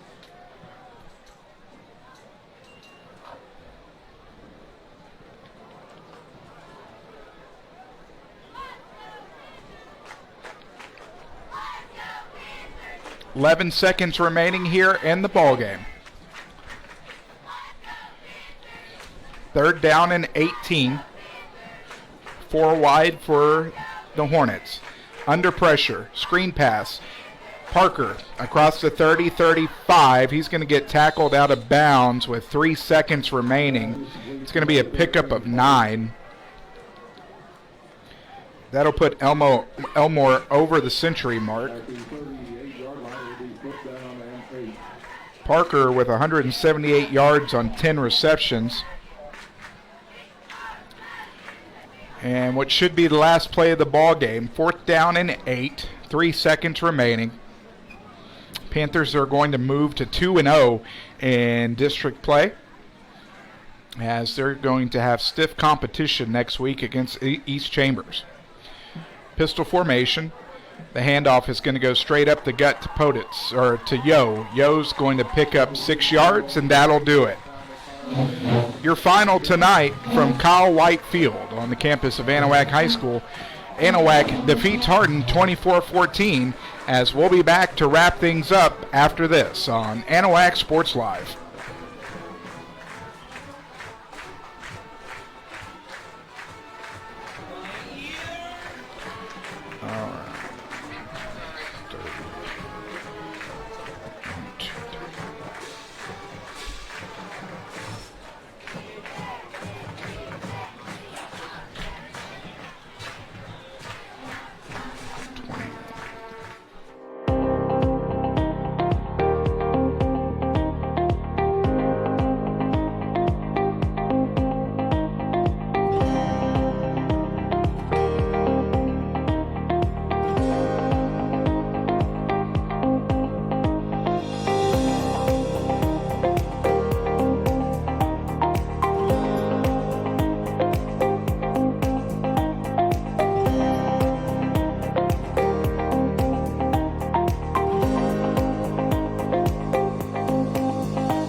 Alex Outram, Trent Hart, Terry Fortenberry, as we have gone final. The Anahuac Panthers have defeated the Hardin Hornets 24-14 to move to 2-0 in district play. The Hardin Hornets move to 0-2 in district play. Looking over the stats as we have them. First for the Hardin Hornets, passing, got to give it up to Caden Elmore, as his shoulder and elbow is probably going to be a bit sore tomorrow. 21-38, 307, 1 touchdown, and 1 interception. Rushing, 7 rushes, 21 yards for Austin Poditz, the leading rusher for them. 5 rushes, 13 yards for Yo. Receiving, my goodness, Logan Parker, what a game. 10 receptions, 178 yards, and a touchdown. 3 receptions, 31 yards for Carson Williams. Cole Bowen had a catch for 10 yards. Poditz had 5 catches for 46 yards, and Harris had 1 for 32. On the other side of the ball for Anahuac, passing, Landon Corbett went 7-10 for 104. He had 1 interception on the evening. Rushing, he had 7 rushes, 21 yards. It was Moreno with 4 rushes for 19, 3 rushes for 17 for Dye. As Sanchez had 13 rushes for 52 yards. Viejo, 2 rushes for 25. And Bailey with 5 rushes, 42 yards, and a touchdown. Receiving, Zion Clark with a very nice game, 4 receptions, 96 yards, and a touchdown. Can't forget to mention the passing play from Christian Sanchez as the halfback pass went for 44 yards and a touchdown. He also had 2 receptions for 39 yards. Dye had a reception for 8, and Gallo had a reception for 5 yards. The stats as we have them for this evening. And Trent, really, a lot of the things that head coach Greg Neese talked about in the pregame show came to fruition tonight and led to a victory for the Anahuac Panthers. Well, I think the biggest thing for the Panthers tonight was that they did not turn the ball over. And, that was one of the key things coming into this game that Coach Neese wanted to eliminate, as when they were up against Mart, they had about 6 turnovers. And last week against Tarkton, cut that in half to 3. And tonight they didn't have any, did they, Alex? No.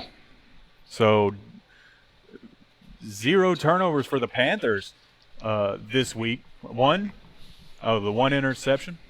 So they're one interception and 1 turnover for the Panthers, which is still a great improvement from when they played the number 1 team in 2A, Mart, a few weeks ago. And just a great effort on both sides of the ball, especially defensively for the Panthers, as they were able to contain, for the most part, the passing attack of the Hornets. And offensively, not just eye-popping stats, Alex, but enough to get it done here tonight with Corbett and Clark leading the way. And it was nice to see 44 Cade Dye, get more touches tonight and run over a few people while in the process. And, you really got to give it up to the Anahuac defense tonight, too. The edges, there's a lot of bend but don't break. They gave up some plays, and I'm sure Coach Neese is not going to be happy with a lot of the screen passes that took big chunk yardage.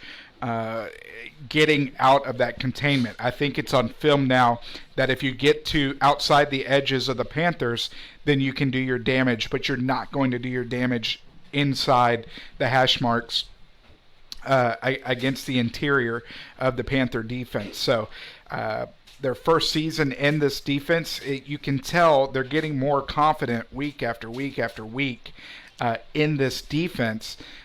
So big improvement there. And what a game by Logan DeHoyos. He had the 52-yard fumble recovery for a touchdown. Yep. He was in on 2 sacks.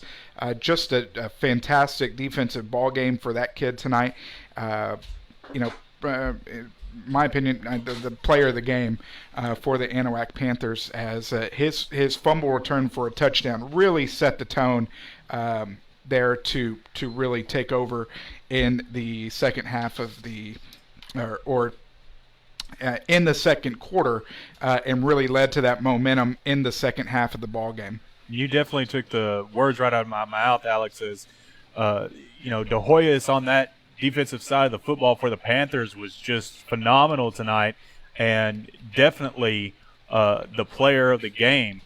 And as that momentum shift going into the halftime and pulled over into the second half, and that front 7 of the Panther defense as well was able to get good penetration into the backfield tonight and make Hardin's cornerback scramble around and make a couple of bad decisions, which resulted in the Panther defense capitalizing and, much better effort on the defensive side of the ball. And, Coach Neese also touched on that he was very pleased with his defense and the way they swarmed to the football. And just a all-around good effort by that defense tonight for the Panthers. We're going to take our final break of the evening, and we'll be back to wrap it up after this on Anahuac Sports Live.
Alex Outram, Trent Hart back to wrap things up for you.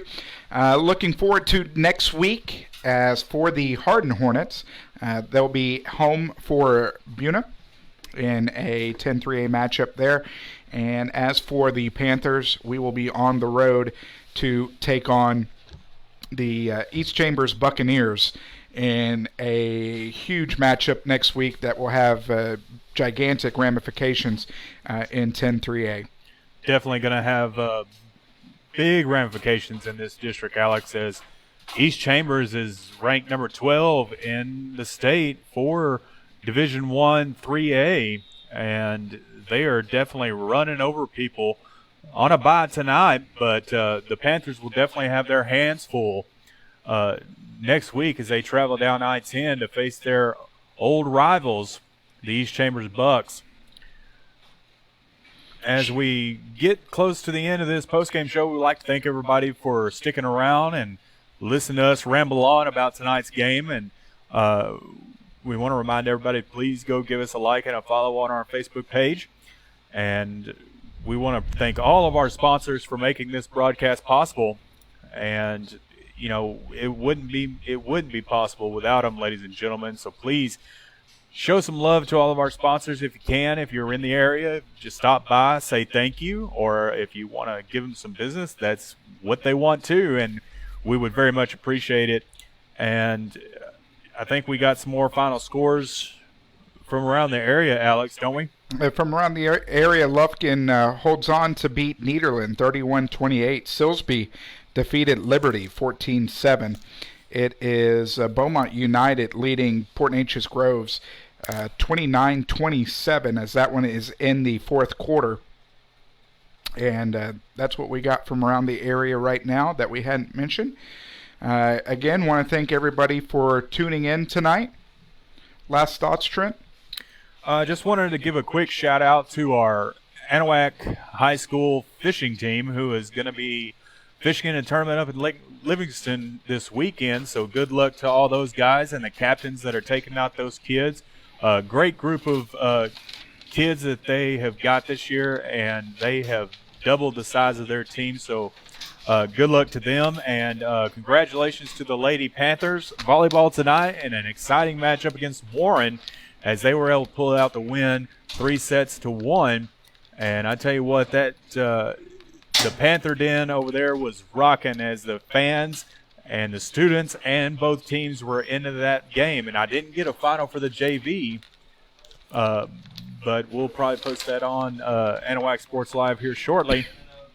Other than that, I think that just about wraps it up here at Kyle White Field and Anahuac ISD, as the Panthers were able to come up on top of the Hornets 24-14. And that's pretty much all I've got tonight, Alex. And final thoughts before we cut away? Just a fantastic win. Always great to move to 2-0 in district play. The Panthers, tough test next week. Really going to have to key in on practice this week, and we'll be with you next Friday night. For myself, Alex Outram, and my broadcast partner, Trent Hart, and our videographer, Terry Fortenberry, this is Anahuac Sports Live signing off. Your Panthers defeat the Hornets 24-14. See you next week, everybody.